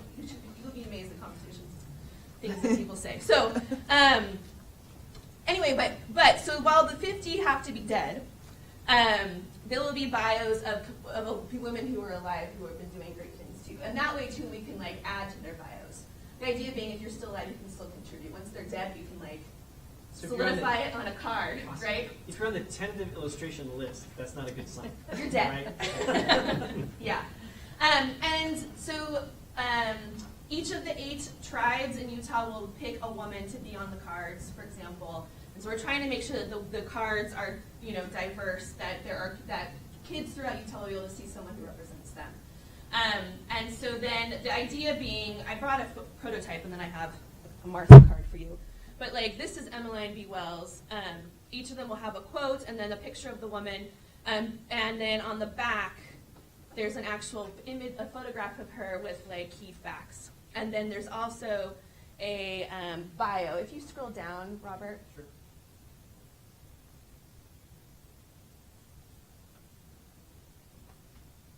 Further. So then you can go into the website and you'll have like a more expansive biography, right? And we're having people who are like experts on these women write them, or women who are, from the tribes writing the biographies about the women, so the Native women. So what I have for you is I'm sorry, but even these, I've seen such cool. Can you imagine kids also creating their own cards of that's on my list. Women that in their lives that have made a difference? I mean, there's going to be a lot of mothers being drawn in 4th grade. I just know it. Which is great. Yeah. So eventually there'll be like more like interactive pieces to it, where kids can like draw their own heroines or heroes. And I will also say that this is not limited to women. We recognize that men can be women's advocates too. Right, so like Franklin Richards will have a card, for example, because he was a key piece in getting women's suffrage in the Utah Constitution. But the majority will be women themselves. And like these icons represent the different areas that they were involved in. numerous pieces of advocacy, right? They were philanthropists, or they were doctors, or they were scientists, or whatever. So we wanted to make sure that we showed kids, like, these women did a lot of different things. They weren't just suffragists, right? Not that just being a suffragist by itself is a minimal thing.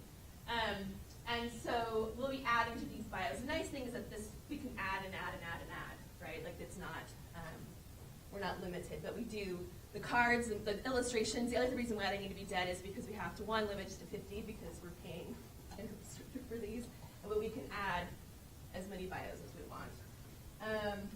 Robert, can you view more bios?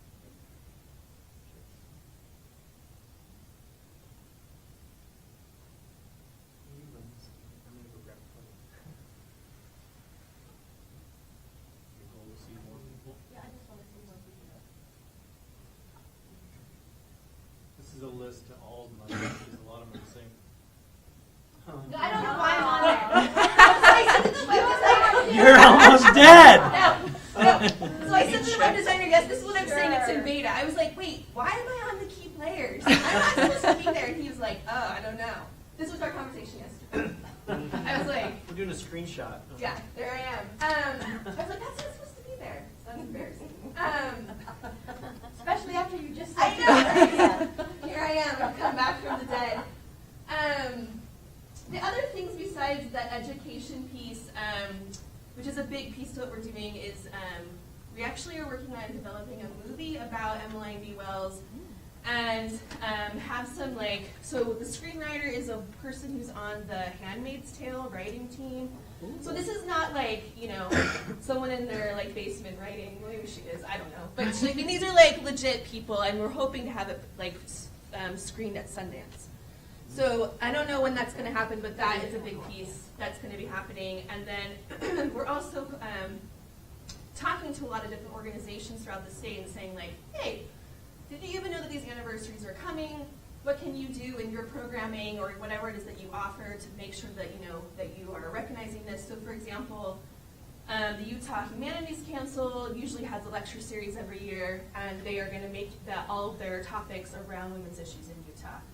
And, like, we talked to, like, Utah Opera, and we're like, hey, what can you do? And they're like, maybe we could have some more, like, we could do some operas that are actually written by Utah women. Or, for example, Zikla Sa, who's on this list of key players, she was a Sioux woman who moved to the Ute Reservation with her husband, and they were there for 14 years. And she was a musician who ended up writing the first Native American opera with a BYU professor. So, you know, like, we could have, like, perhaps, like, I don't know, the opera would actually be, you know, performed. So we're hoping that it will become like a statewide deal. And we're coordinating with groups around the country. So Vision 2020 is like the East Coast. Philadelphia has been like designated as the spot of the national celebration, which is weird because we have suffrage, but that's beside the point. And we're hoping to become the West hub, right? And so Vision 2020's conference is going to be in Salt Lake City in the fall of 2019. And so we're hoping that the walking tour and things will be installed by that point, and so that this becomes a big movement, you know, for that 2019-2020 year. Well, and the cool thing is, for example, you know, we have Capitol Hill field trip money that is available for field trips every year.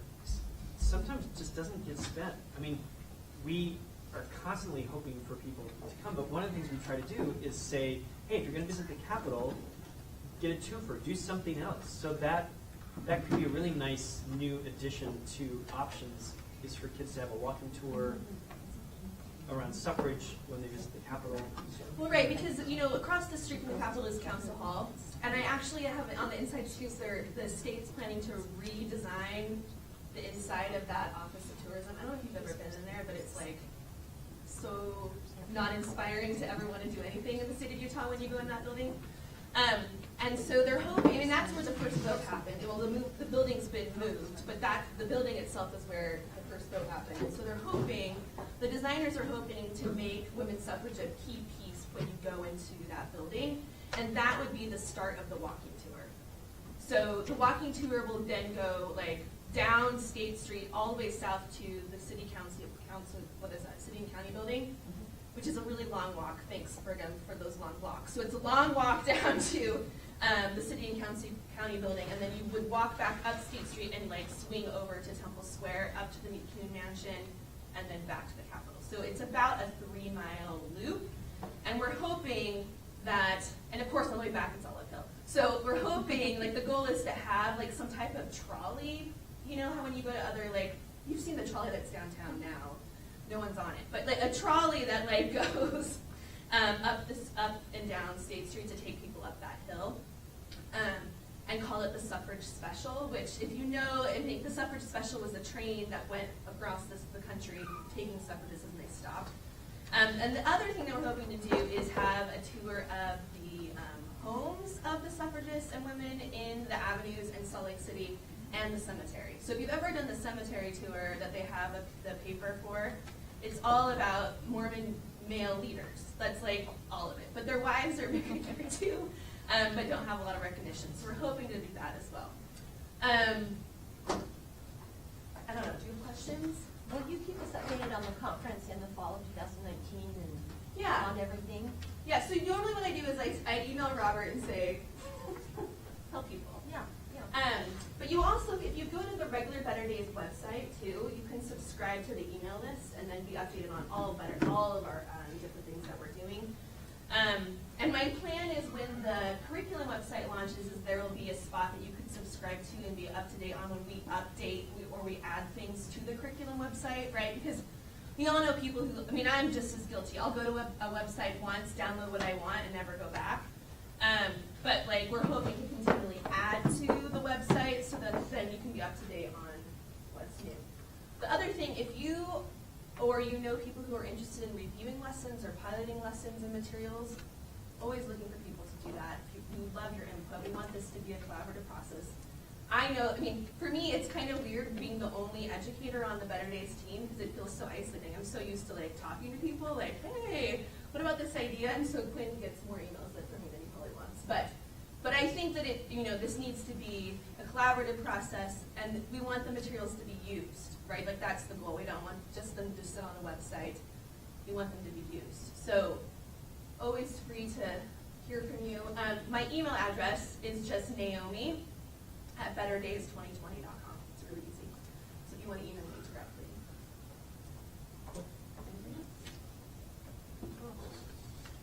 Awesome. And the other thing, one more thing. When the curriculum site is open, there will also be a store, but there will also be a lot of free downloadables. That was one of my big pushes. So there will be some illustrations that you can freely download. There will be some coloring pages. So we're turning some of these illustrations into pages that kids can color, and other resources that will be free. But then there will also be things that you'll be buying. And the last thing about the trading cards is Gibbs Smith is going to be printing and distributing them. And right now they're talking about giving every Utah Studies teacher a pack of cards for free, whether or not they have the book. So for them, it's a big marketing piece. For us, it's like awesome. We want this information in more hands. So cross your fingers if that happens. It doesn't just. Right now, we just agreed that it will be part of the new materials, but now they're saying maybe we'll give them to everybody, which I'm all for. All right, thanks, Amy. Lots of energy there. Can I tell you that not only is it Better Days in 2020, but the big railroad is coming in 2019. Okay, so the Transcontinental Railroad Sesquicentennial is next year, and I pulled, and I can send you this if you want, but I pulled I did the grade level standards and the standard text for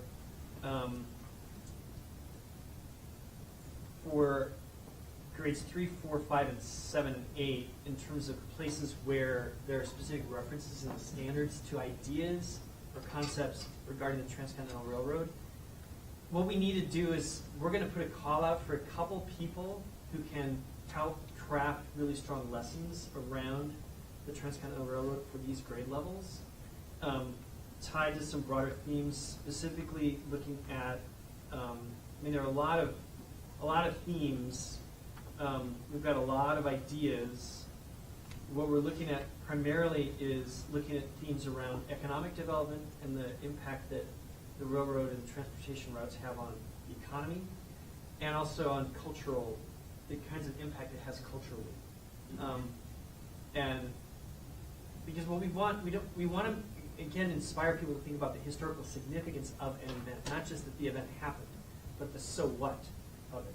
And so, again, if you've got people, I'm going to put that call out, a request to teachers to apply to specifically pull in, because there's a lot of stuff out there, to kind of pull in and use existing resources, but also create lessons that kind of maybe wrap around those resources to make those available for teachers. There's going to be a big, just so you know, the legislature allocated a significant amount of money to have a major celebration next May, 2019, on the site. So there will be some, I mean, they're talking about like, their vision is huge. And Like what? Like we all get out of school on May 10th. like 5,000 people there. They got $1 And million. I was planning on it. That's really, yeah, they got $1 million. They got $1 million. John Wayne was at the 100th anniversary, so can they Right. top that? So they're, right. I mean, they're looking at There like might be a Hugh trading Jackman. card in They want. He's dead. He's very dead. One vision is the symphony's there, the Mormon Tabernacle Choir's there. There's 250 porta potties and 5,000 kids there, and that's fine. But it's not a site that could probably really Sustain that. No, yeah. But whatever, we're not. I don't care about that. I mean, I want that event. That's great, whatever. But we're not. What we care about is what are kids learning about the event and why is it important and historically significant. That's what we're going to focus on. So, okay, Corey, we're going to have you try to be as. We're going to efficient as modify possible. this event, Yep. activity, so that we get what we need and you don't have to stress too much. We are in the process of trying to create this project, which has changed a little bit over time, where we are taking the new core and for secondary and trying to come up with some exemplary lesson plans that would say, here's how you can teach this with this subject or this text or whatever you need. And rather than worry about it being OER, most of them will be OER things, but we might say here's something that isn't. So I'm not going to say it's strictly OER, but it isn't following a textbook unless it's a textbook that's openly and freely available to use, which we have a number of those, and we're finding more in those all the time. But we want to talk about this form, which we've got, and it would work to have you think in your mind in pairs that you're creating a lesson plan using this template. It's a simplified template, and we want feedback on the template. That's kind of what we're after.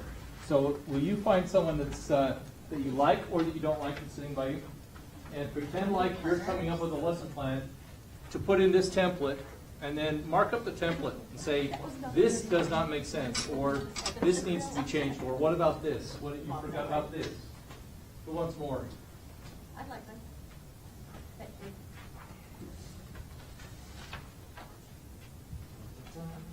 More?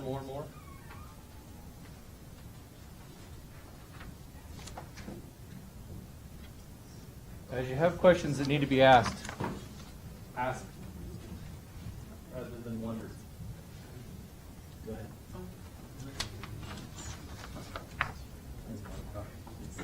I mean, so you can not have to share. But it makes more sense to talk to each other, right? Yes. Yep, for sure. That's why I have my own. I didn't have my own, but now I do. Was it the first meeting that they wrote? I think it's a great recommendation.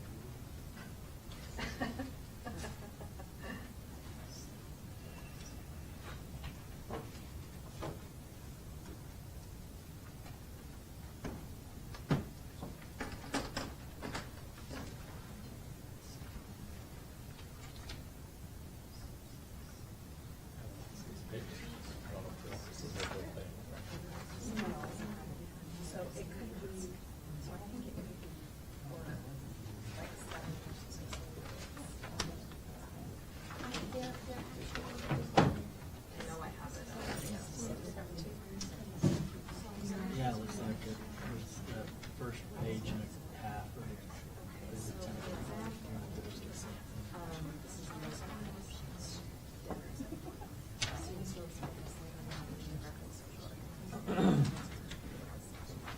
it's gonna make sense to reorganize. I think you have to have your first. I think what would be helpful is the teacher background. Oh, yes. Contextualization for the teacher. Yes. Well, and since we have so many ARLs and ATPs still getting hired, then that would be huge.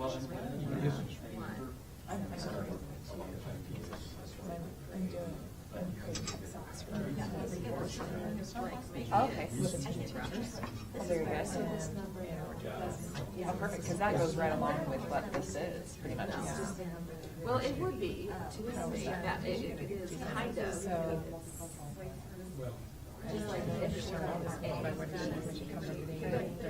Is it, oh, right here, so is it a primary source, is it a text app service, so like a multi-link PowerPoint reading, like how are you going to, it could be written more clearly. Yeah. I think we had these in separate boxes originally, and then they just combined them into one. I'm interpreting this like from the show site. Yeah. I think so, yeah. Because for me, that's great. It doesn't seem to have exploration. What's the line? Okay. What's the criteria? But to me, I think we could take this and hopefully create their lesson, you know, because to me, and like, describe this to you, because we're doing this. So I'm in the, since we only have the one high school, I'm in charge of the high school, that's a social studies specialist. So, and mostly I work with the secondary. At the high school, yes. So, John Goldhart was my principal at Maurice, now Salt Lake, that he created positions at grad school to do teacher leadership and instructor coaching. So I was the first secondary coach in Murray. And then he left us, and now we're losing our assistant principal to be your CT director. Oh, are you? Yeah, well, she started off as West, Teresa Buck. And she's coming over to be your CT director. So I get to sit in vice principal interviews next week. That's okay for a while because the corner canyon took everyone for a while when the high school ran there. Because we lost an assistant principal there, and then a bunch of teachers. It happens. You call people you know that you know are good. So you have to develop this, and so I was in the meeting where it kind of became an extension of the UCSS. It also, some of the other stuff, or, you know, how are we gonna get it these, you know, we're gonna do it through collaboration, or thinking, or, you know, that we're including those skills. But, yeah, I think as a basic, or,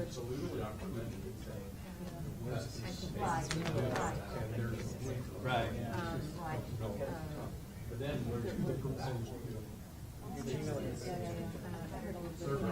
Do we want teachers to teach this and just, we're gonna lose it. So, Corey and Pam and Fran, and then Is that, Elena. so is So it? they put up some teachers to put in committees, so they've each taken a core Yeah. class. And then they're working on the standards within that. And so I have no power and authority in Murray. Yes. Because I'm in this weird position of like coach slash, I think when they first had me be over social studies, they originally used as an email sender, and I tried to do more of that. But it's this, but and we also have like a teacher, so how do I'm 20 years original, so where is my So. Okay, you have about 3 or 4 minutes is all. And then I would have to take that presentation. So I'll collaborate. You know, when you choose the assessment, okay, what's the assessment? We're all watching those two do this. I love that. Keep the camera on them. Well, I you kept were- fixing it my was on hair you in in a it. minute. I know, I kept fixing my hair. Anyway, What do you think? Any feedback? This is great feedback. yeah. So I guess it's just Makes sense with the standard and template and objective and then such a question. And then I think providing teacher backgrounds again, without thinking. That is a section we had in and took out. The idea that we don't need it. Yeah, so it would have On to, the yeah. website. Okay. But that's too bad. The reason why they put this in this order also was essential questions are very known. And usually, not always. And to say, this is the essential question we're working on, and this is a piece of it. But it does make sense what you're Well, saying. so then, I think that would also be goal then, that this fits under. Well, of the goals, Right. the strand or the standard. Right, and there's a template for a unit, for the strand itself actually, that says, here's what we're trying to cover, and here's links to those lesson plans that are included. You know, there might be 4 or 10 or however many there are. So it'll be interesting, so, let me see if I There's another template that starts at the unit level or the strand level. It says, here's what we're teaching in the strand. And here's the links to the lesson plans. So this is the standard, yeah. So I'm wondering then if you have, because it's bigger than then you have links to the lessons that all the Yeah. We'll work that way. Yeah. Well, and I hesitate to say, you know, you have multiple essential questions for one strand, right? You might have one for objective or something like that. But, Okay. yes. What is that, multiple? I mean, multiple.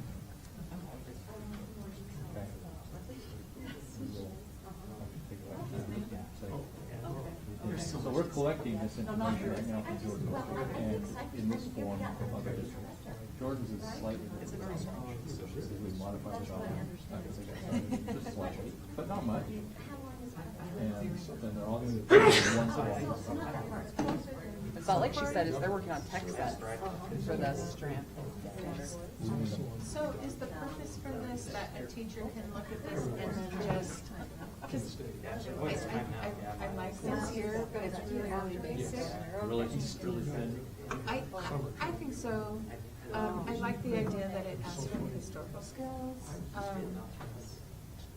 But is this going to be something that teachers, that you envision that teachers will be able to take and then just okay, because I would want to have learning targets and success criteria, you know, if they're creating the assessments and, you know, performances, whatever measures that they're going to be doing. I don't know. Yeah, I I think agree it's with pretty assessment is. basic. And if I were to take this and had information, I was probably, as a teacher, I would definitely want to tweak it to. Right, but some of those things you mentioned, you might want to tweak those and not have it be consistent as well. Success criteria or something like that. So I'm wondering if that would be included in that assessment. There are, right, here's assessment items, Yeah. or here's a way to, multiple ways to assess this, right? Because they're not necessarily questions. Because you're constantly feeding us. Right, that's in here. Well, and this is just for. like, So an outline here's for a lesson. the plan. We'd like, if you have feedback on those that you haven't told me about, written down, that would be helpful to take back to the group. This has been a challenging, and I remember Chris Hall, when we first brought it up a few months ago, saying, too many cooks, we don't want to be involved, too many cooks. And it's been a lot of cooks. And so we've revised it a few times, and we will one more time before we actually go live with it. The plan is, as the districts are putting together these things, they will be put into one form, one format, on a website the teachers will have access to, and they will look like a strand level template where they go in and say, here's the strand, here's what we're trying to cover with the strand, and here's the lessons that meet that strand, and some links to resources from there that they need for the strand. If you go into the individual lesson plans, that's what these are, to say, here's this lesson that meets this piece of this strand. And then that will be done this summer, that they will put it on a website, make it available to teachers. And then that's being translated into Canvas courses as well, that will be shared on Canvas Commons. So a teacher who uses Canvas can go in and say, okay, I want to go see what the state is providing, what these districts are providing. It's not the state providing. What these districts in the Common Districts Core have provided in this area. copy that into my course so that they can then go in and modify it however they want. But that's the plan, providing those two formats for teachers.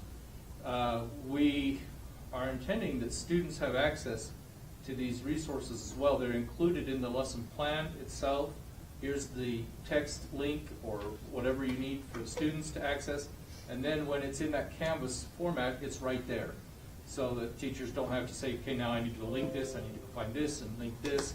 It's all done for them if they want. They can modify it, but it's there. Including quizzes, if you include quizzes or assessment ideas that you could use to modify it as well. Rubrics, I don't know about rubrics. That gets a little tricky. Questions? It's a huge undertaking. The districts who are working on this, and there's been a lot of talk for a long time about moving towards OER, and so it's great to see movement. And We do appreciate the work you're doing. Yep. If you have feedback written, can I have it? Or is it done? We didn't write it, we just said it. All right, then I got it. Okay. But if it's written, I want it, like those that were written. Those were helpful. all right, awesome. Thank you. Thanks. Thanks, Corey. Appreciate your work.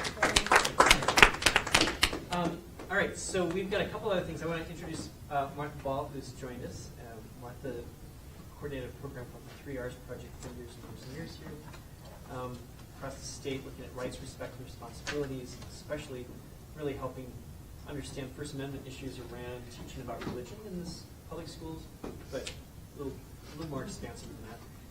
And Martha's here because Judy is here, and Judy Hillman is back again, and is the consultant working with the Utah Council for the Social Studies, the Commission on Civic and Character Education, and we hope the state board, after we get the co-sponsorship agreement tomorrow, for the June 26th Civics and Character Education Conference to be held at the state capitol. This, I'll let Judy talk about it. But do you remember a few months ago when I mentioned Peter Adams, for example, the guy at the News Literacy Project, and I shared some of the PowerPoint from what he shared with me at the NCSS conference regarding how you navigate through Facebook and fake news and false news and counterfeit news and fake tweets and well, that issue clearly has gotten less interesting, right? He's coming. He'll be keynoting. He's one of the keynoters. He'll be giving presentations as well. You have an article in front of you here about why are the Parkland students so articulate because they were taught civics in middle school. There's some legislative priorities that were set for what civic education should look like in Florida.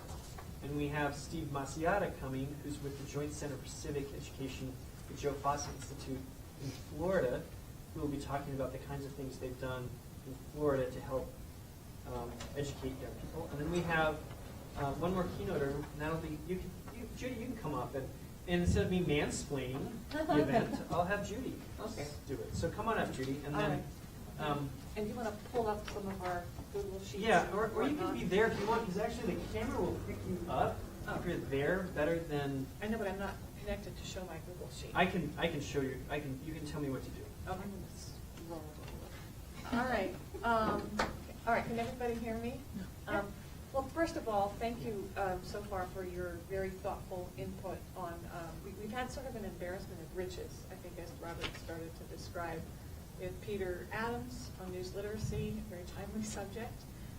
Steve Maciata, we had our eye on Steve even before the Parkland stuff kind of came to a head, so that was exciting. And Peter Levine would be kind of our generalist keynote. So 3 keynotes kind of sprinkled throughout the day. We also got final confirmation that we will have the Lieutenant Governor, Spencer Cox, speaking as well to kind of set the tone. And I think many of you, I hope, are familiar with his commitment to sort of vibrant civic engagement, and especially focusing on youth and voting and whatnot. So he will be there as well, and we are free to give him as much guidance as we want, him and the other keynotes, as to what we want them to focus on, given where we are. So what Robert has pulled up here is kind of an agenda in progress, I'm calling it. And this is sort of like building a puzzle, you know, just as we see what we want and as the different breakout sessions are coming together, we kind of see what fits where. And my vision is shot, so, oh, that's better, okay. So you can see we are starting the day, and I actually have another sheet that I sent you, Robert, if you want to pull up, where I would love to get some of your input on the specific angles that you want these keynotes to cover. I'm not a teacher, and you are, you're connected to that world and those challenges. And so I want to make sure that all of the keynotes are prepared to address exactly what we want. But here's what we have for now. We're starting with a welcome keynote from our generalist, Peter Levine. Peter Levine is the former director of the Circle program at Tufts University, which is kind of the leading sort of think and do tank when it comes to civics education, and they're very research-driven in everything that they do, so they can kind of give us the context. And he was one of the leaders in, you're probably familiar with the Guardian of Democracy, their seminal report on the civic mission of schools. He was one of the driving forces behind that. So Robert, if you want to pull up our... you said tell me what it is. 'Cause it's a doc. It's a Google Doc that I invited you to, or I could connect. No, it's fine. I'll find it. I just have to... Okay. You have to go there. Yeah. So the Google Doc actually has just from, I taught, last fall I taught a course of instruction, an endorsement course for civics education for teachers. It was a lot of new teachers. And just from that experience and knowing some of the challenges that they had, I started a really quick and dirty brainstorm of angles for these different speakers. And I'd love it if we could just take a quick look at that and maybe have you add to it a little bit. Here we go. So Peter is our generalist, and think about, so let's go down a little bit. Sure. And in terms of possible angles, some of these are obvious. Lessons that he can share since the seminal Guardian of Democracy report in 2003. What works, what doesn't, in terms of realizing the civic mission of schools. So, I mean, a lot of times these keynoters, they have a speech, but if whatever you kind of wonder or want to know more about, this is an expert who's, if you look at Circle, if you've seen the Guardian of Democracy, they really identified the 6 kind of highly leverageable, outcomes or things that you do, whatever, the 6 proven practices for civic identity, things like, and we've kind of thrown some of them in here, things like, really strong extracurricular activities, simulations of democratic processes, like We the People, or a real, an active student government that's not just making posters, and a strong curriculum and discussion of current events. And so we've framed the day around those proven practices as well. So these are just some angles for him to think about, and I'll go through them really quick, and please add to them. And, brainstorm means brainstorm, no judgment, we'll just... So the ones you've got up here are the ones he's currently planning to talk about? These are things that I came up with just based on, some of our discussions, my discussions with Robert, and review of the literature since the civic mission of schools. Teaching civics is part art and part science, and especially, one of the things that we're, not just Utah, but I think all states, all teachers are contending with is this bias towards STEM and other things, and just not having very much time to focus on civics and so forth. So that's something else that he can speak to that I've seen in his research that we can talk about. He can also give us kind of an overview of some of the data on youth civic engagement. So, one of the things that we can do is we'll send you this document. One of the possibilities would be, as we put the word out about the conference, we can say, hey, these people are going to be coming to speak. what are some of the things you want to hear? I mean, we can even do some kind of learning needs analysis from the possible participants. So there's Peter. Here's Peter Adams. Again, Peter's probably got a presentation ready to go, obviously. Yeah. But he can, and I think, honestly, he can drop the mic after the stuff he shows you. It'll be like, yikes. And a lot of these speakers, one of the things that we're really emphasizing, I don't know how you feel about it, but when someone is reading and their PowerPoint and all of that, it's like just a little of that. What we really want is engagement with the audience and a more sort of thoughtful exchange with those who are there. So I think they're all prepared to do that. You're not going to have any problem with these guys. Yeah. And then we'll send this around. Steve Maciata is, he's really been driving the sort of civic education program in Florida. And one of the things that's interesting about his work, and I sort of been following it, is they're now hiring an action civics coordinator. So that's, where you're familiar with sort of some of the latest developments in civics education. It's where you're actually similar to simulations, but real. You're actually getting the students involved in nonprofits or public policy kinds of activities so that they can really get their hands dirty in civics education. So he's hiring someone now to focus on that. So you can talk a little bit about that angle as well. So Robert, I think what we'll do is we'll just send that, we'll invite everybody to the Google Doc and just have fun with it. Whatever you think you see your teachers need, or put it in there, and then we'll have some conference calls with them. Should we go to the breakout sessions? Yep. Tell me what document that is. It's the big one that has all those Google Sheets. This, what would it be called? Google Sheet, it's got conference planning speakers, it's got speakers in it.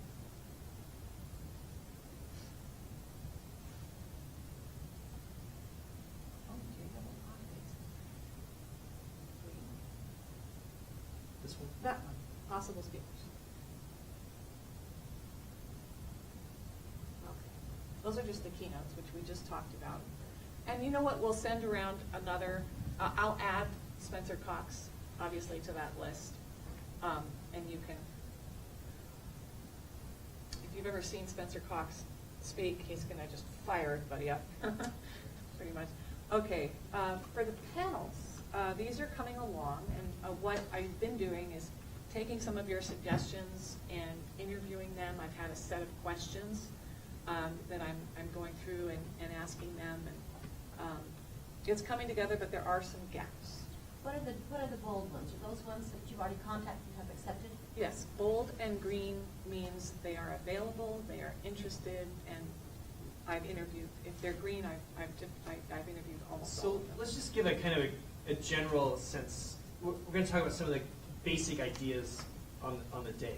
And here's the thing. Judy and I are very well aware that a single day doesn't do much, okay? Except inspire people to do more. And that's what we've designed the day where Peter Levine kind of lays out the landscape, breakout sessions, lunch, Spencer Cox awarding some awards to people who have done some really good work over the years around civics education as a way to begin the process of every year celebrating really centers of excellence around the state. Then Peter Adams speaking, talking about some of the real challenges we have in a democracy where you have even classroom teachers saying, who can you trust? You can't trust anybody now. It's like, that is not an answer, right? If they teach skills, the ability to figure out what is truthful and what's not. And then after that, another breakout session with the panels, and then we'll talk about what the panels are going to look like. And then the last session is people coming back to have a facilitated conversation about what are the actual next steps they're going to take. And So they the get to specialize there. They get to choose, like, you know what, I'm going to just bite off, I'm going to focus on news literacy, let's say, for the next year. That's great. But the point is, we're still learning what works and what doesn't in terms of really teaching news literacy and busting through those echo chambers, right, that are forming online. And so what they'll be able to do is be part of an ongoing learning network. And that learning network forms right then and there in that last session. So the idea is things like, there will be a session, we really, I mean, a lot of this came about with the conversation around how do you teach about religion in schools, and how do you teach about issues of contention, multicultural issues in kind of broader form. So we're going to definitely have a breakout session regarding that.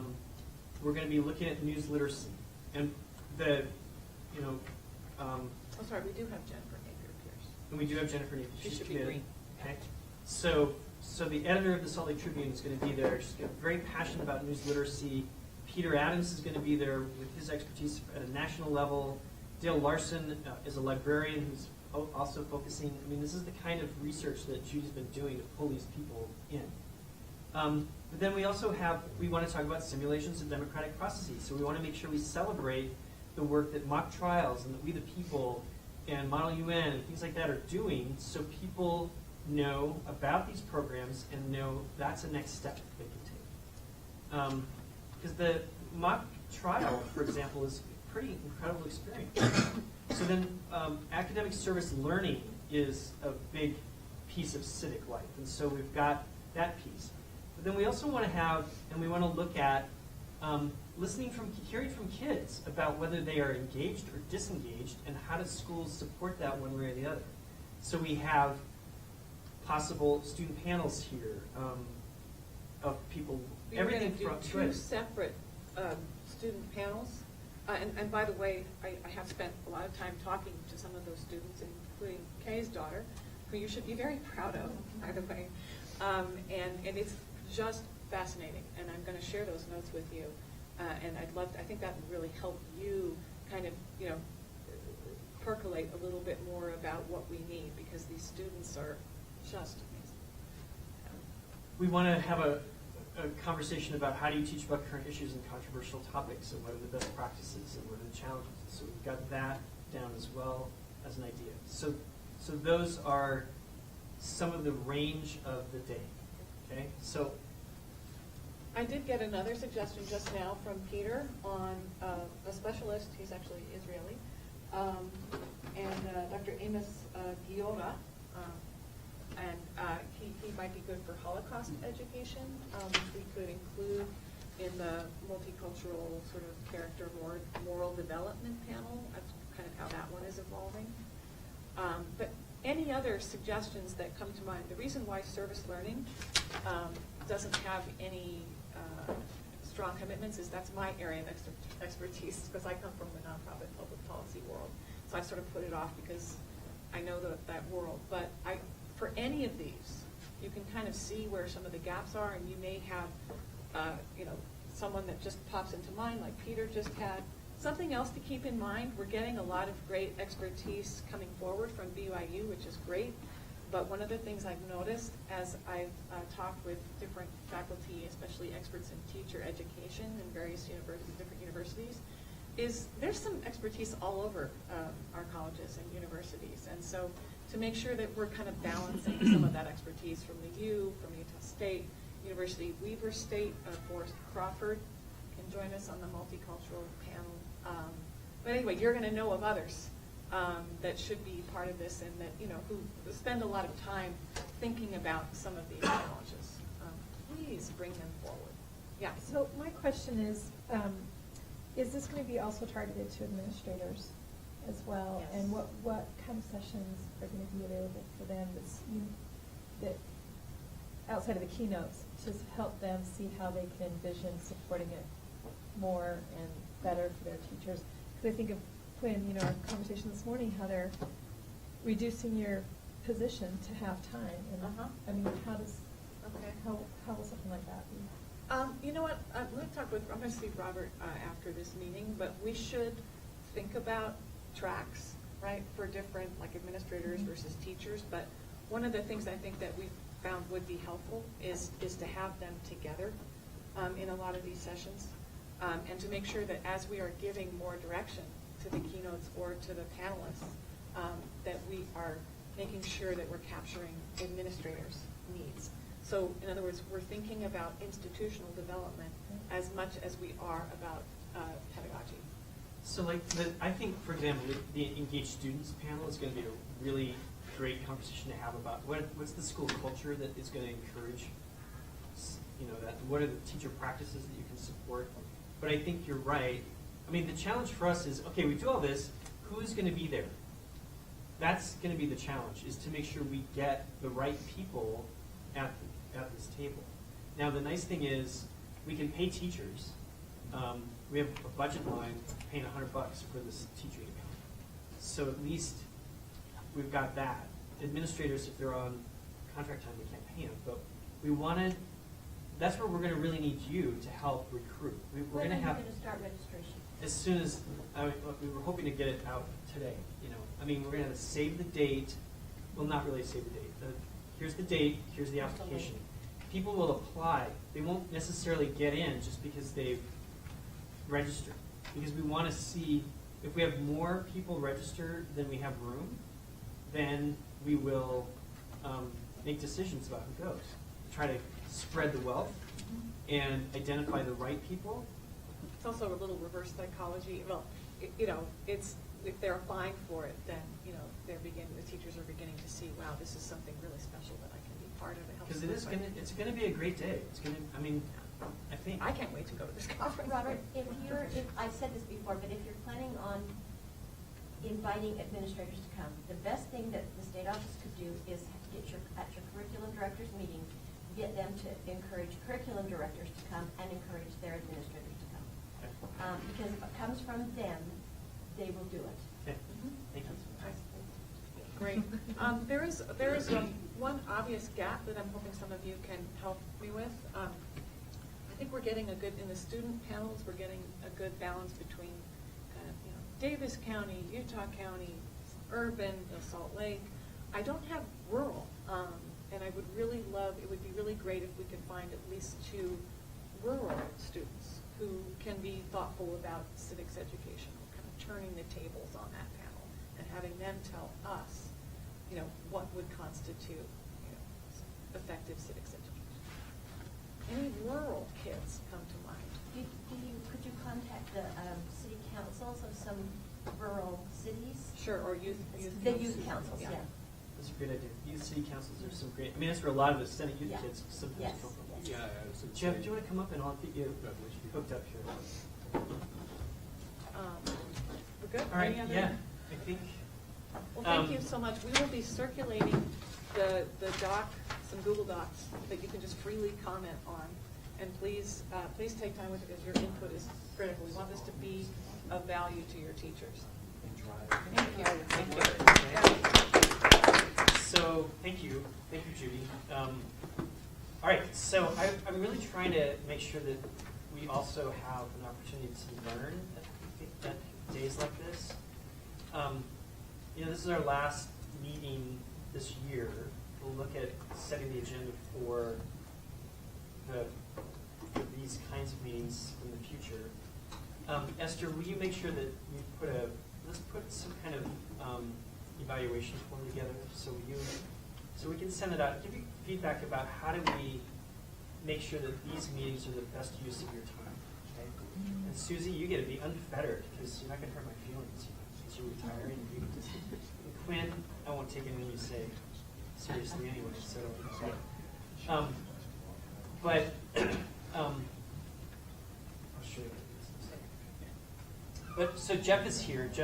Professor Jeff Noakes from BYU is here to provide some professional development and give us some new insights in terms of reading and writing and thinking. I've been able to hang out with him this week more than once, so I'm lucky.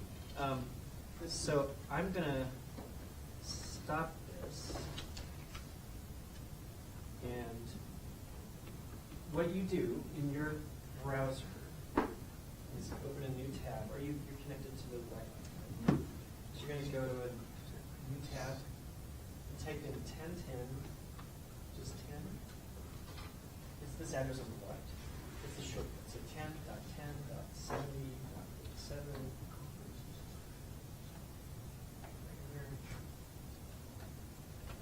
this for Mac, because you're on Mac, she's download and give you the process. So Jeff, I got to actually see Jeff presenting in Miami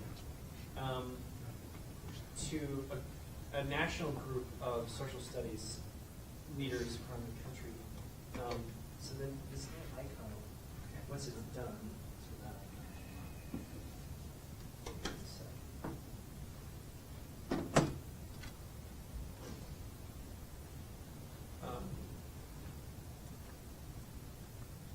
just click on that.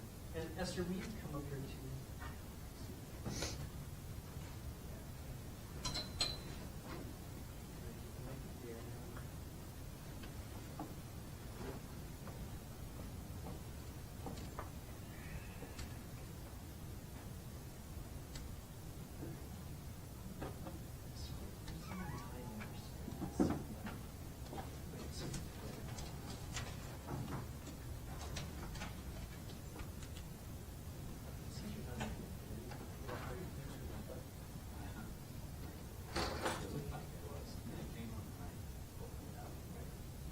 So this is an opportunity to stretch. So I'll let you guys navigate that. So Jeff's been doing some really great research around the reading and writing connection in the language in the social studies classroom and the kinds of shifts that I think are really supported by the new secondary standards in some really cool ways. So once we get the online piece set up, we'll kick into gear with him. Anything else that's arisen while you've been here? Things that you should know about? I had let me give you a couple of dates. The Huntsman Seminar on Constitutional Government. I'll send out information about that. But did some of you get that information? Yeah. Okay. Please pass that on. That is an incredible experience. It's the 18th through the 22nd of June this year, up at the Hinkley Institute of Politics. Teachers can get political science credit, so if they need a political science course for their endorsement, or they need that for a name change. It's a great opportunity, and it's all about local politics and state politics. Who here's been to it? Amber, you went to it. Amber, you went to it, right? I don't think so. What does that We did do? Larry Miller together. It's the 18th to the 22nd. I don't know when the applications are due, but they usually are struggling to find 30 teachers who can do it. So really, if anybody's interested, there's that. Then What's it called? it's called the Huntsman Seminar on Constitutional Government, and it's from the Hinkley Institute. And I will send it out, put it in my blog, and send that information. And they provide hotel rooms for people who travel, or a stipend for people who commute in. So that's the week before the Civics Conference, and the conference is on the 26th. The 27th, 28th, and 29th of June is a teacher leader program being offered for. So if you've got people who you feel would be great teacher leaders, people who are not going to leave the classroom but could be still possibly instructional coaches in some limited ways, or provide professional learning on how best to run a PLC. Or if Drew Foss we want to keep him in the classroom, because that would be a loss, right? It isn't that big of a loss for me to leave the classroom. But it's good that Quinn's going back, and it's good that we need Drew to stay there, but we need to give him teacher leader opportunities so he feels like his expertise is celebrated, right? I mean, that's what we're doing with these online classes, okay? So that is... Send us information on that. Yeah, that's the 27th, 28th, 29th. I just got that information yesterday on Friday, so I'll send it out to you. Okay, so, Jeff Notes. All right, so some of the research I'm doing right now is with historians writing. And because if you're familiar with Sam Weinberg's research, we kind of started with historians, how they read, and then we started to translate how can we teach that to kids. But we didn't do that with writing. We just started looking at students writing and saying, this looks like good student writing, this looks like poor student writing, and so how can we get the poor students to write more like? So we're starting to backtrack a little bit and say, okay, so what do historians really do when they're reading? So that's kind of what this is coming from. To start out with, let me show you this. a few weeks ago, or a month or two ago, I was doing a presentation on Susan B. Anthony, and so I did a Google image search, just wanted some quick images to throw into a PowerPoint presentation, and I came up with this site that says, it's amazing when you consider what people in the past endured to win the right to vote, so that so many people today don't bother to exercise their right. And then there's this picture of Susan B. Anthony being beaten and arrested for trying to vote in 1872. So I cut the picture. I was just about to put it into my PowerPoint presentation, and then I thought, you know what, something fishy about this. And so I did a reverse image search and found this really, the title makes you really trust this webpage, Waffles at Noon. It says down below, celebrating the weird and fake since 2008. And so then I read up on this picture. It says, the caption states that the image shows Susan B. Anthony in 1872 beaten and arrested for trying to vote. The photo, however, is that of Ada Wright at the Black Friday women's suffrage event, which took place in the UK on November 18, 1910. And then I look back at the picture and I can say, sure, those are British officers and not American, New York. But then I started checking around, and this picture with this caption is all over the place. All over the place. Go to your schools and ask your students to get a picture of Susan B. Anthony, and I'll guarantee you half of the kids will come up with this picture and say, look at that. The police were beating her in 1872. It's just all over. So, and I tried to track down the original. I think this is the original newspaper where the picture came from. So this idea I want to talk about is they say, I say, and they say is this process of trying to figure out what are other people saying, and then I say is where the students or the historians or whoever has a voice and they get to contribute to it. So they say this, I say, some of that's right. She was arrested for voting in 1872. That's accurate. But this photo and the arrest picture, this is all bunk. This idea of they say, I say comes from this book. At least this is where I got the idea. The Moves That Matter in Academic Writing. And it's not just history, but it's any academic field. The idea is this, that historians, when they work, or academicians, when they work, they enter part of a conversation. And so they need to know what other historians or what other scientists are saying. You got to know what they say first. And then you also need to know what the evidence says. And so historians especially are looking at what people have written, what they say. And their writing is a response then to other historians and a response to the evidence. And so there's kind of this they say, then I say relationship in historical reading and historical writing. And then hopefully what we want to have happen as historians is when, after we have said something, we want other historians to take that as the they say and then respond to what we say. If nobody is citing us, even if they're being critical of us, I want people talking about what I've published, and for good or for bad, I want them to carry on the conversation. So that's the basis of this idea of they say, I say. So I want to talk about these four things. How much time do we have? 12, 15. Okay. Will that work for people? Okay. Yeah, we'll go until you get tired of listening and get up and Well, leave. it could be like Quinn. 3:30. I thought you were going to say that would be 3 minutes. All right. So let me show you what I think. So we'll talk about contemporary literacy for a second, and I think usually what happens with that is it's they say, they say. We want to, I think, reframe informational text if we want kids to empower them with a voice. I'll explain what all these mean, and then I'll tell you about a little study of fifth graders, and then talk about kind of what's next. So this is what I mean by they say, they say. So when you have a textbook like this part right here is what they say. They're textbook authors, and they've written all this. And good textbooks today have these kinds of supports over here like this.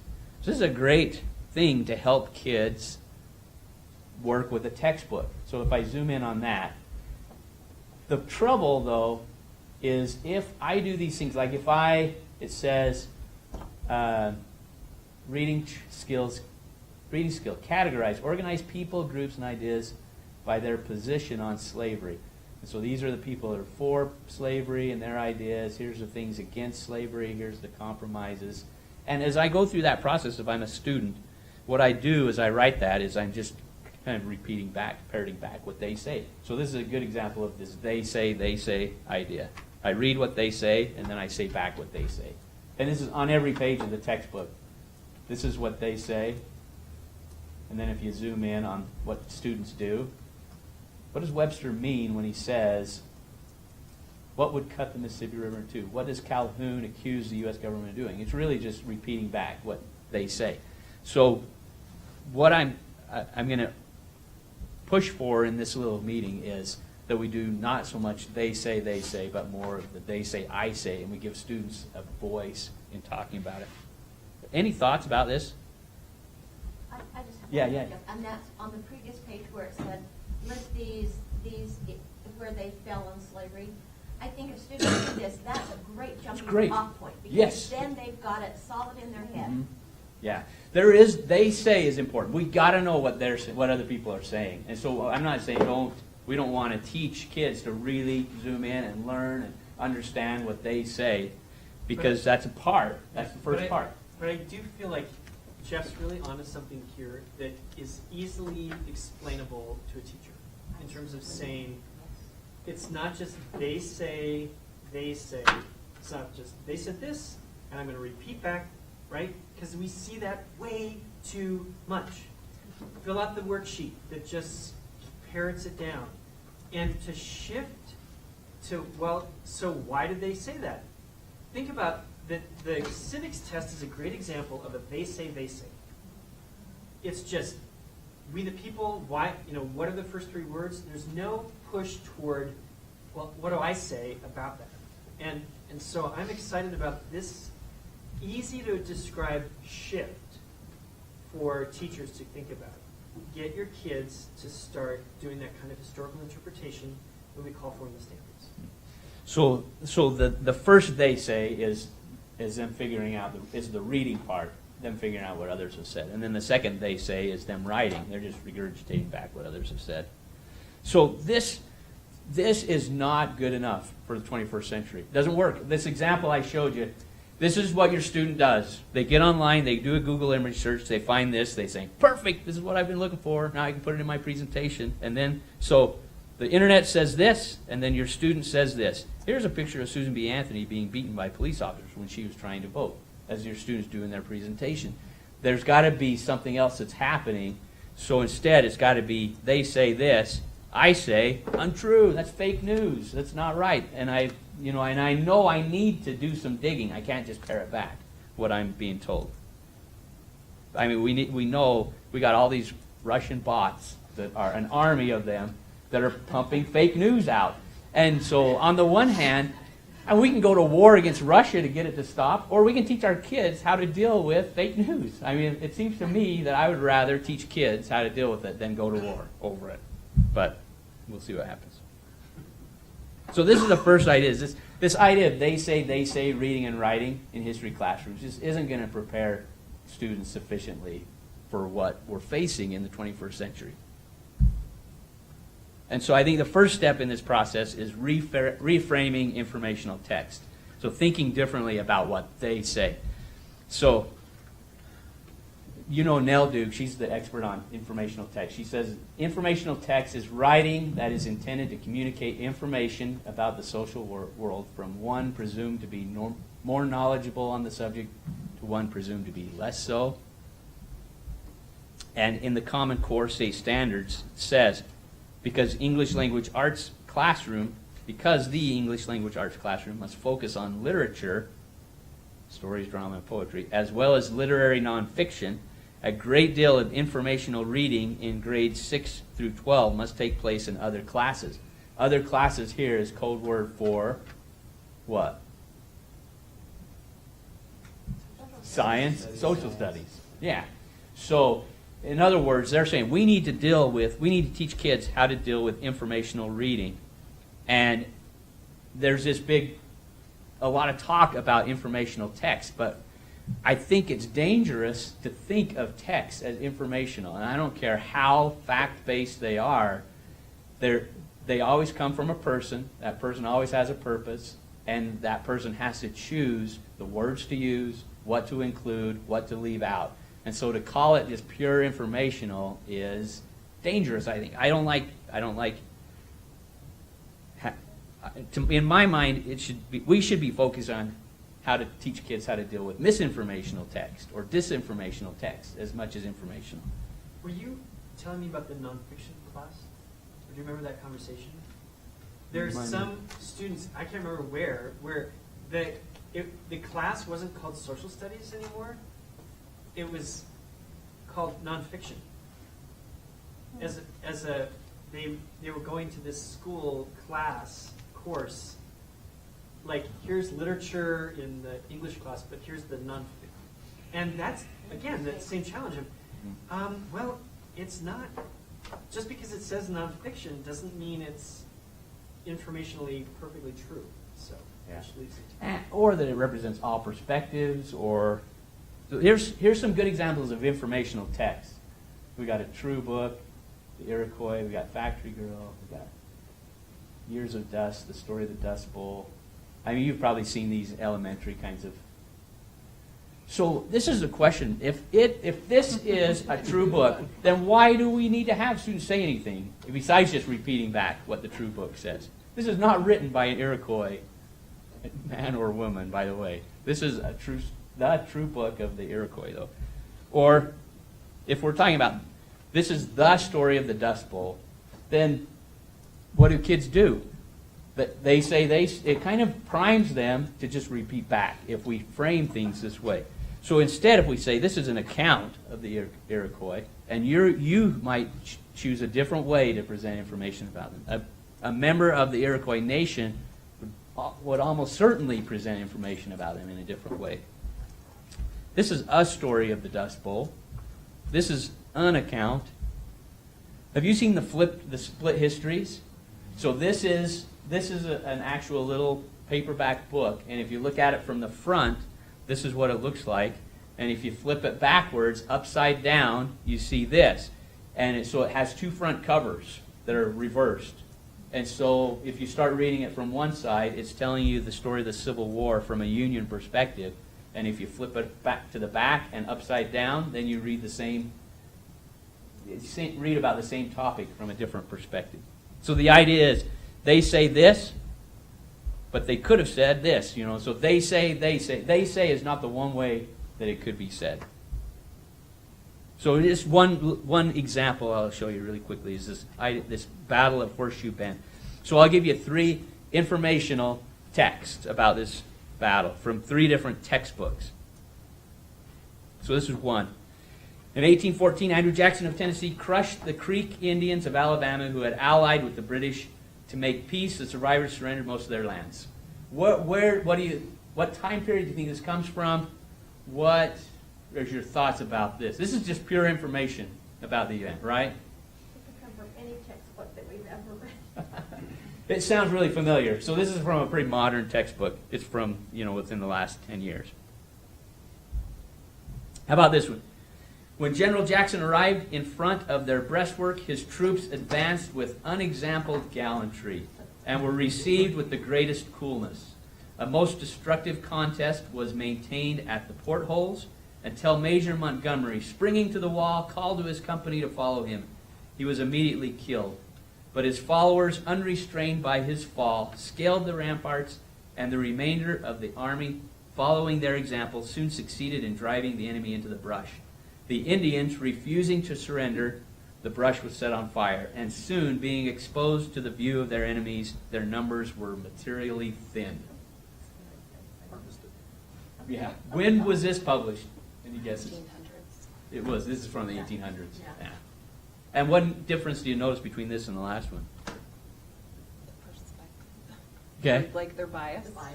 Okay, yeah, the bias is really clear, level of detail. Yeah.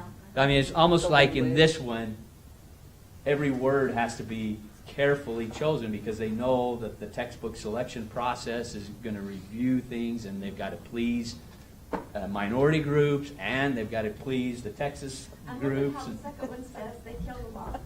Their grades were materially thin. Yeah. And their numbers. Yeah, that's a great materially thin. euphemism. That sounds actually like a Defense Department report. Yes, They were it's materially really thin. All right, here's another.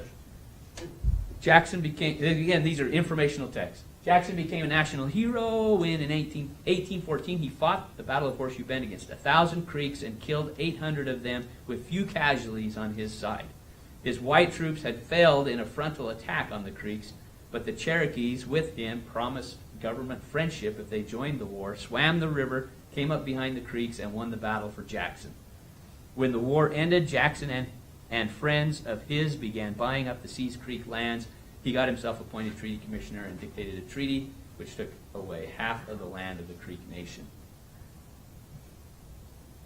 What are your thoughts about this when published? 70s. Yeah, that's exactly right. You know who the author is? Oh, wait, let's. I bet you can guess if you.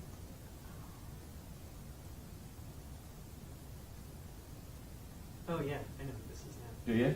Who? I think it's Howard Zinn. That's exactly right. Yeah, this is Yeah. Howard Zinn, A People's History of the United States. Right.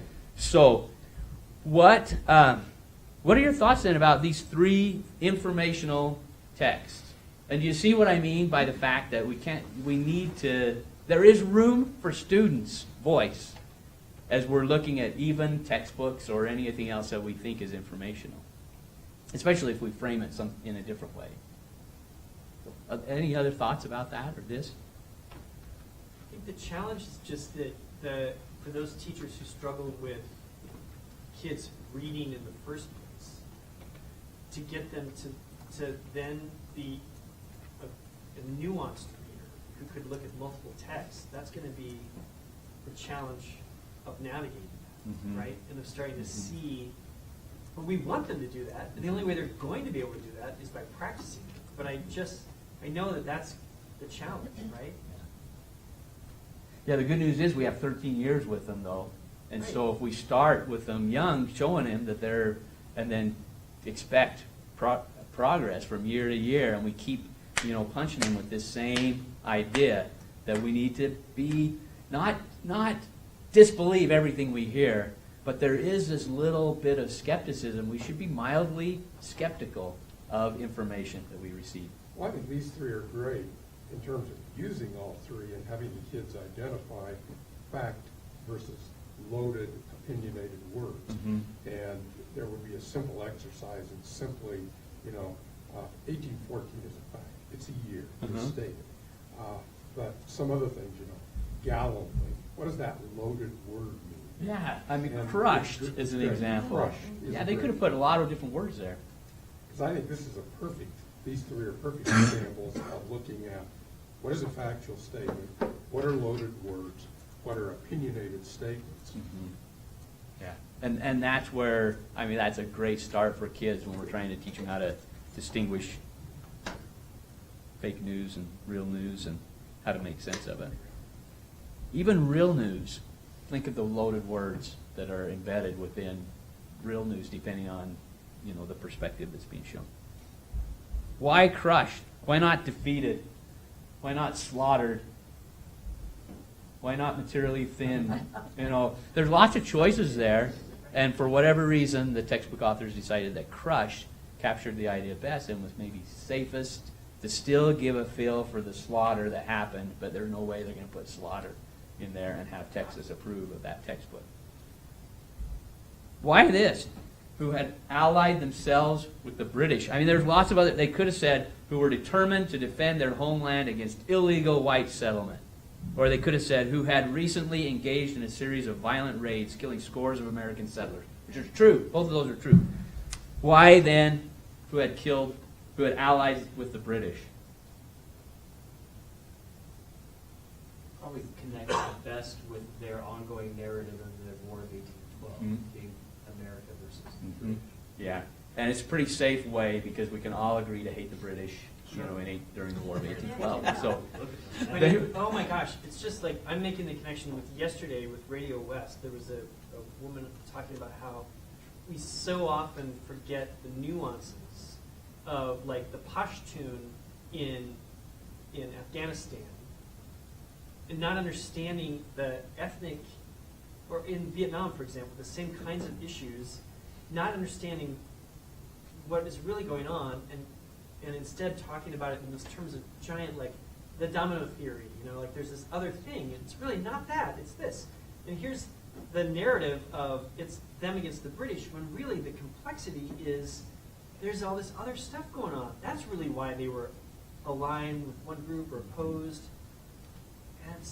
Was that the show about tribes? Yes. Yeah. It was so good. Yeah, it was. I had to leave, couldn't listen to the end, but Yeah.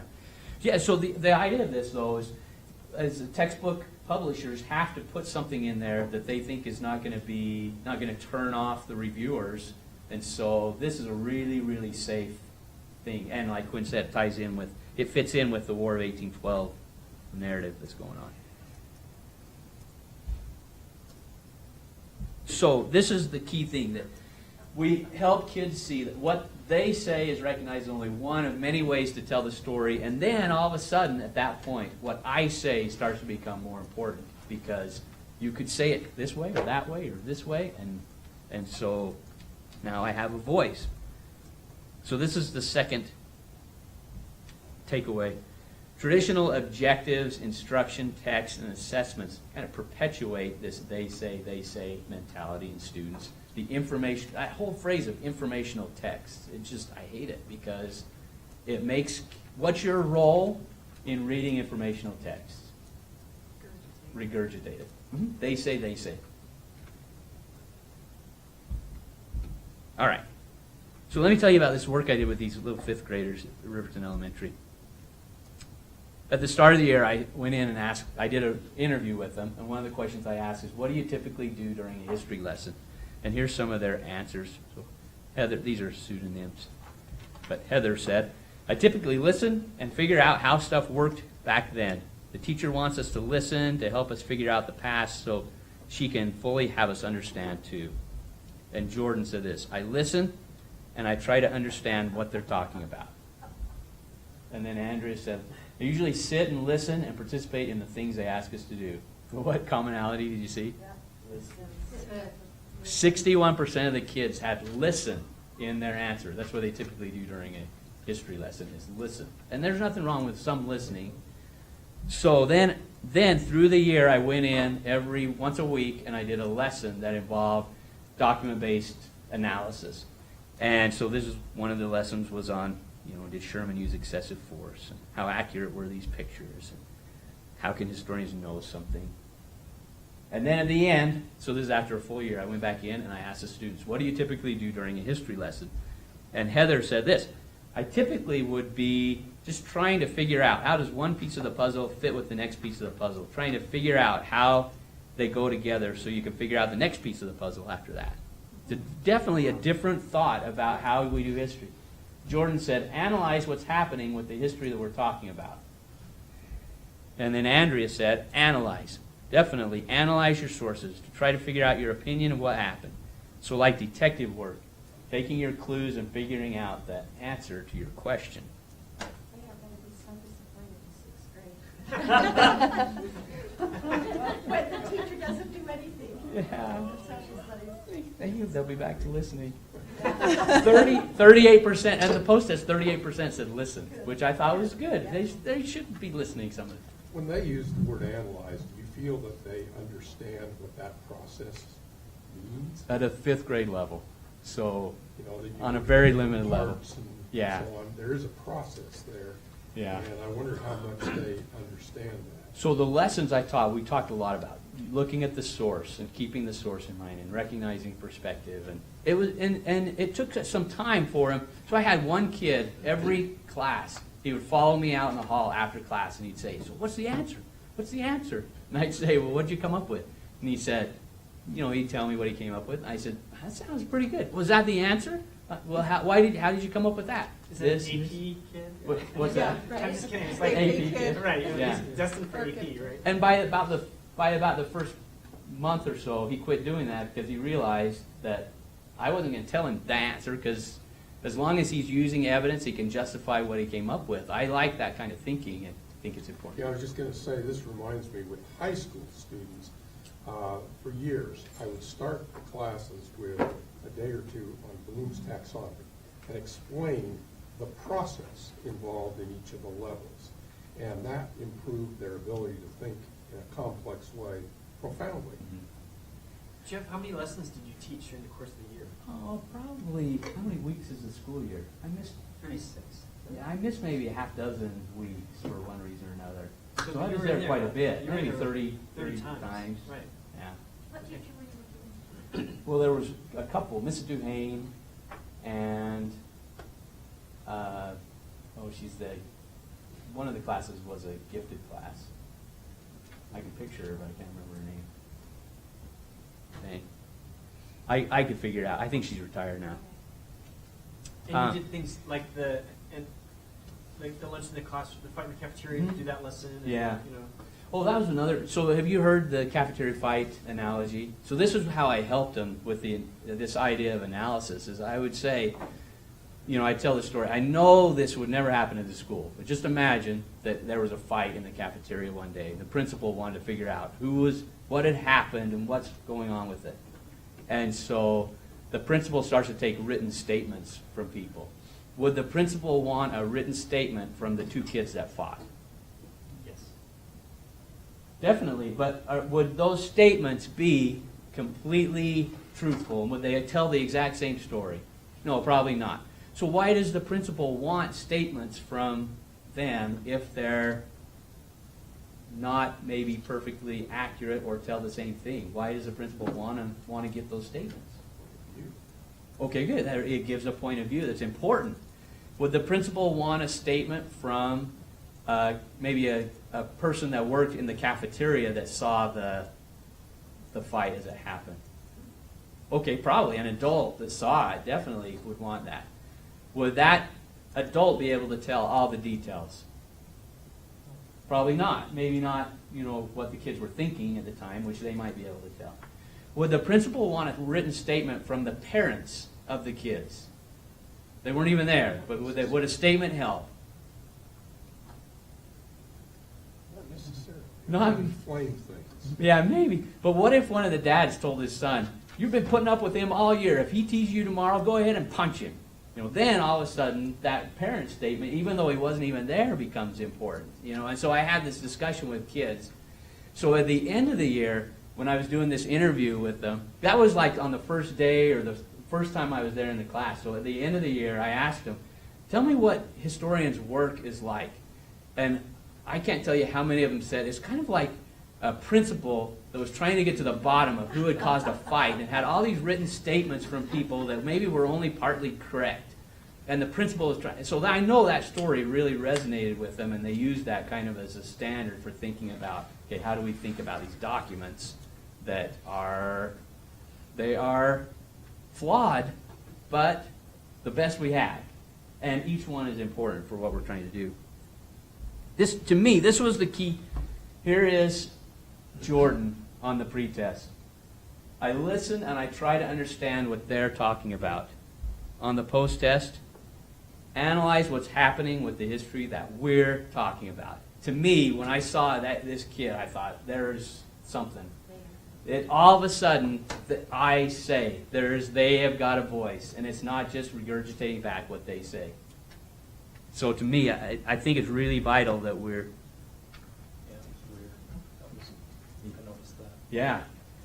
Students, even young students, have something to say, and they say it when they're invited to do so. And you have to invite them in a way that shows that history represents perspectives, and you have a perspective as a young person of a minority or religious background or family background that you have a perspective, and you can contribute to what people are talking about. All right. So, what's next? How do we take this down to your students then at this point? And it's been me mostly talking, so I wanted to give you some time to kind of bounce out. I mean, you're the smartest people in the state when it comes to teaching social studies, so well, that's scary. You throw out a dollar amount, and the district hires you to come and do it in our district. I mean, my curriculum director is on board with that. She'd like to hire you to come and work with Well, I'm her. happy. I've been down to Devo quite a bit. I'm happy to come. Yeah. We have a new curriculum director. Okay. She wants it. And I know Provo wants, I mean, I just know that there are districts out there, especially people bringing their hands about elementary grades in particular, trying to figure out what is it that we can. Well, that's the other thing is I've got those 36 or 30 whatever lessons that I did, and I did it the next year in 4th grade, and then I did it in 6th grade a couple of years when my sons were going through, and so that's how I met these teachers that I used, was teaching in my son's classes. So I've got lots of lessons to share, but the lesson's not quite enough if they don't understand the principles behind it, which is giving kids a voice in the dialogue about history. I think this would make a good mix, like what you were talking about earlier. Jeff, I can see two problems that we're up against as district or state people. The first one is that teachers don't know how to do this. They don't know this. I mean, when they see this, they're going, oh yes, I absolutely believe that, but they don't prepare their lessons in this way. The second is the principals are saying, don't teach so much social studies. And they don't get that this is not just about social studies, it's about thinking. So I think those are two problems that we have to deal with, and I feel like it's an uphill battle. I think there's probably solutions, but I don't know what they are. Well, and I know that most districts, they have an adopted, like we have our Wonders reading program that teachers are not allowed to deviate from. Like it is very much you need to be on this page, this story on this day. But you can also supplement those stories with other parts of the text that might support or might refute. There are ways to take the principles of this and add it into something like the Wonders program or whatever reading program your district has adopted. So I think it's finding the topics, the readings that give you the most bang for your buck, that are most easy to train the teachers on. If I have teachers do this once a month instead of 30 times during the year, then that would be better than what they're doing now. So maybe as our job, identifying some of those texts that are easiest to support what they're already required to do. And then even from the secondary perspective on that, I know that a lot of teachers would say, well, yeah, I love that, but where am I going to get those 3 things that you showed us? Mm-hmm. I don't have time to find 3 different perspectives to do it, and so that's why they just jump to what they already have. Yeah. So the text set creation might be a piece of work that we undertake with districts, working to pull examples, I mean, those examples. The other piece, though, is some of this, here's the existing instruction occurring in the social studies classroom with the textbook and the things that you're having that teacher do, to just take it up a notch with what's the next level of questioning.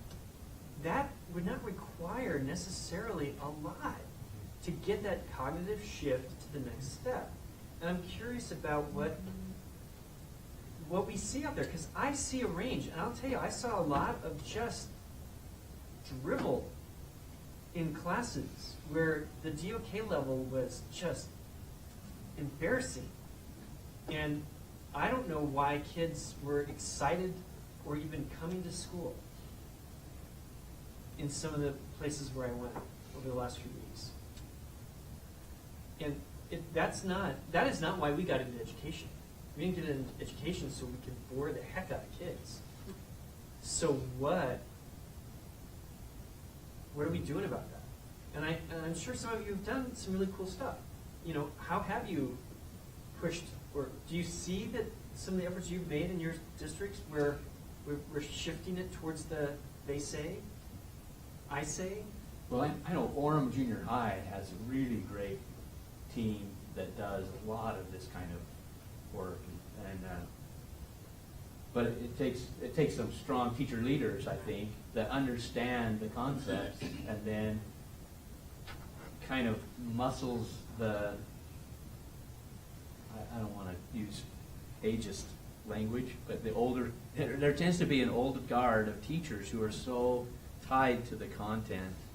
But the facts of life are that the content just doesn't stick with kids very much. concepts stick, but the facts kind of fade away into those dark recesses. I mean, I have to use notes when I give a lecture that I've given 30 times before. If I can't remember the facts from a lecture that I've given that many times, then the kids that hear it one time in my class aren't going to remember it long. I mean, I'm not saying facts aren't important, because that's the building blocks of the concepts, and that's what they're working with when they're reading the documents and putting things together. But if we're focused just solely on content, that stuff, it's fleeting with our students. Well, I was just going to say, this kind of stuff is what I was taught when I was trained as a teacher some 40 years ago. And one of the first books I read was Neil Postman's Teaching as a Subversive Activity. Build a good crap detector. Learn to be skeptical. And this was the gist of much of what I studied when I was there. And somewhere I think it was lost. And you're losing a lot of teachers who were trained as I was. I think if you're producing students in your training program that come out with this, that's the first step. I'm not sure what you do with the people in the middle who are locked into it, but I know there are a lot of the older teachers. I'm talking ones trained in the late 60s, early 70s, that came out with all of this. They came out with, I remember even textbooks. I don't know if you've ever seen the Fenton books that came out of Harvard, but they did this. They had like a topic with 3 different perspectives on it. And this is, in one sense, new today, but it's also old hat. And the question is, how do you get those teachers in the middle to change their mindset? And I don't know. Have you ever read Neil Postman, just out of curiosity? I've read some, yeah. Because I haven't he read really- Teaching as a Submersive Act. Oh, that's the one to read, because it's all about the I don't mindset think that they, accompanies this. they don't allow that at BYU. That kind of submersion. No. No. Other ideas or comments? Or I just want to throw out for all of you, would it be helpful if, say, one of the breakout sessions the principals were asked to attend would be for Dr. Knox to present just what he said, so that when the teachers want to do this, that they have a concept of how important it is. what we're looking at, Jeff, is the June 26th Civics Conference. Yeah, And the idea about this idea about this is a civic skill.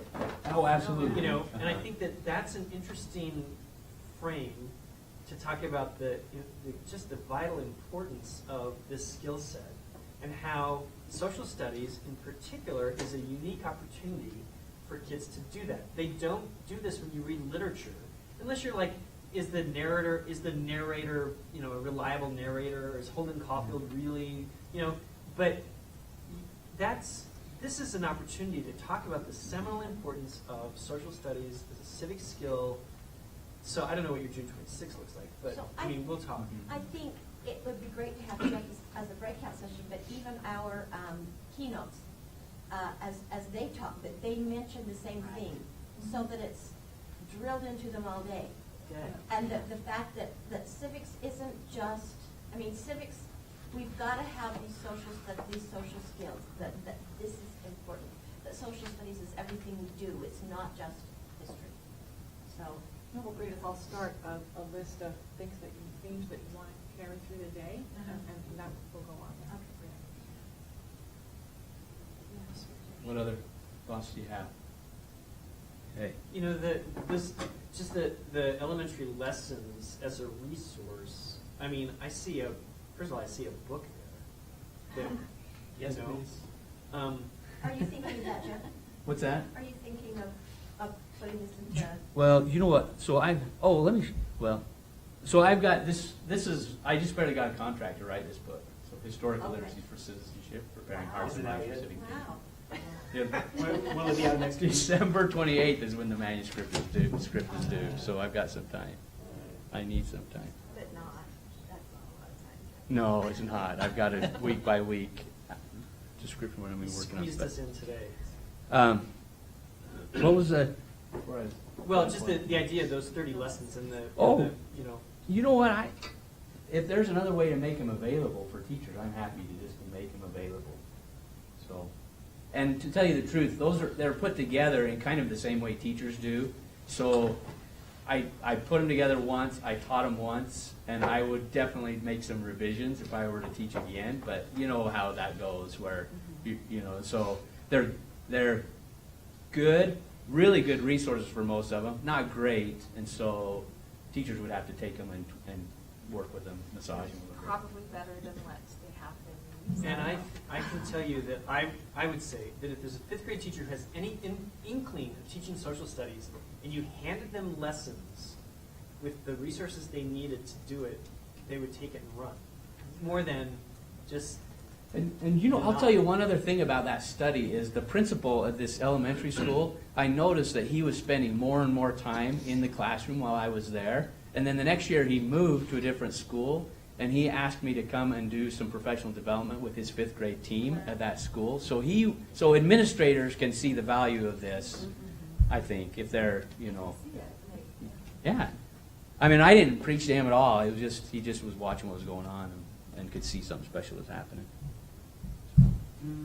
Okay, let me show you this one slide, because I think it's worth thinking about a little bit. So there's, if you think about, I'm kind of overstating. There are other ways to put students' voice in, but not really in historical ways. Like if they just gush their opinion about something. I read this, I really loved it. It was, my favorite part was this. That's I say, but it's not really I say in a historical way. We want, at least in my mind, in history classes, we want them to write more like historians, where they're crafting an argument rather than just kind of throwing out an opinion. So what this chart is showing, with content-area literacy, it's something a little bit different than disciplinary literacy. And I'm not saying this is bad, but I'm saying this is not enough, because this is like figuring out the they say. And they've got to know, kids have to be able to comprehend what the evidence is saying, what other people are saying, before they can add their voice to it. But textbooks and trade books are typically what's favored in content-area literacy, a focused classroom. And those texts, the job is to convey information, and the teacher provides information, helps students manage information. So you know those great teachers that have these great graphic organizers where kids can take notes from the chapter and it's all organized, and they might even have a mnemonic device to help them remember. You know, that's great teaching in the content-area literacy side of things. Assessments are tied in too, so we can't do all this and then assess in the old traditional way where it's just, you know, what facts do you remember? So they typically assess recall. And then students listen, they read, they gather information, they understand information, they try to recall information, they try to retain information. That's really the focus in that. And why do students speak in a content-area literacy focused class? Just to show they know the stuff. Just to display their content knowledge. In disciplinary literacy, we're using different kinds of text, multiple sources that give conflicting points of view, and I think that's a key part, because until kids see that there are different ways the story is told, that to me is the invitation for kids to add their voice to the story, because these two historians can't agree on whatever the topic is, whether Pocahontas saved John Smith, then I get to add my voice to it because, you know, I have something to say about it. So these conflicting perspectives, I think, is useful because that's the invitation to kids. The evidence, or the texts are viewed as evidence. Teachers ask questions. They provide background knowledge. They nurture historical thinking skills. They facilitate conversations. And they assess students' content knowledge and history skills. So I don't think content knowledge isn't important. It's just that it's not enough, and I don't think all of it is important, if you get what I mean. We have to cut. Something's got to go if we're going to add skills and this kind of reading. And so what has to go is some of the content. There's no reason any kid would need to know, well, somebody will love it if I say something. Everybody loves some part of history. But there are some parts of history that we teach that we don't need to teach. Students They understand the context, they weigh evidence, they develop an interpretation, they defend their point of view, they assess their peers' point of views, they try to poke holes in their friends' ideas. And then why do they speak? To argue and also to raise questions about other people's ideas. Okay. You've had a long morning, so probably ready for something. Here's my email, so if you want to talk more about it, then you can email me. And this is a book that I wrote a while ago. Most of you've seen. Okay. Yes, we do need to talk. Because I mean, the critical thing that I think we all need to be really celebratory of is just how much expertise and how much wisdom and how many incredible skills we have sitting here in this room and also in this state. And I just am really delighted that Jeff was able to give some time to be here. Naomi was delighted that you're here. Judy, you're doing great work on this conference. Quinn, we're going to miss you around this table, but there's going to be a lot of lucky kids who are going to engage in some really great stuff in your classroom. Susie, we're going to wish you a happy retirement. Do not send photographs from Cabo. So thank you very much for coming. Have a great rest of the school year. Please stay in touch with the events that are occurring. Hamilton on May 4th. There's a lot of great things happening. The Civics Conference, we're going to really need your help to encourage attendance. We'll go forward from there. So thanks a lot. Tamara said the rosters and the consent, those were due on the 18th, right? It was the money that was already due. Yeah, she said it was all due today. They were Because I have my notes that the rosters and consent were due on the 18th. The rosters were due on the 4th, on the 4th, everything's past due. Right. Because that's what, yeah. Well, there wasn't a due date. Right, so she has a payment in, but then she said that her emails say that the roster will be the 18th. So. Oh goodness, you're like, forward me the email. I have a big does not apply on my people. We have one alternative school followed by another dealers. I know we'll find it. Thank you, Chris. Murray High did not qualify. And I think we have a bunch of people that don't apply for free and reduced lunch.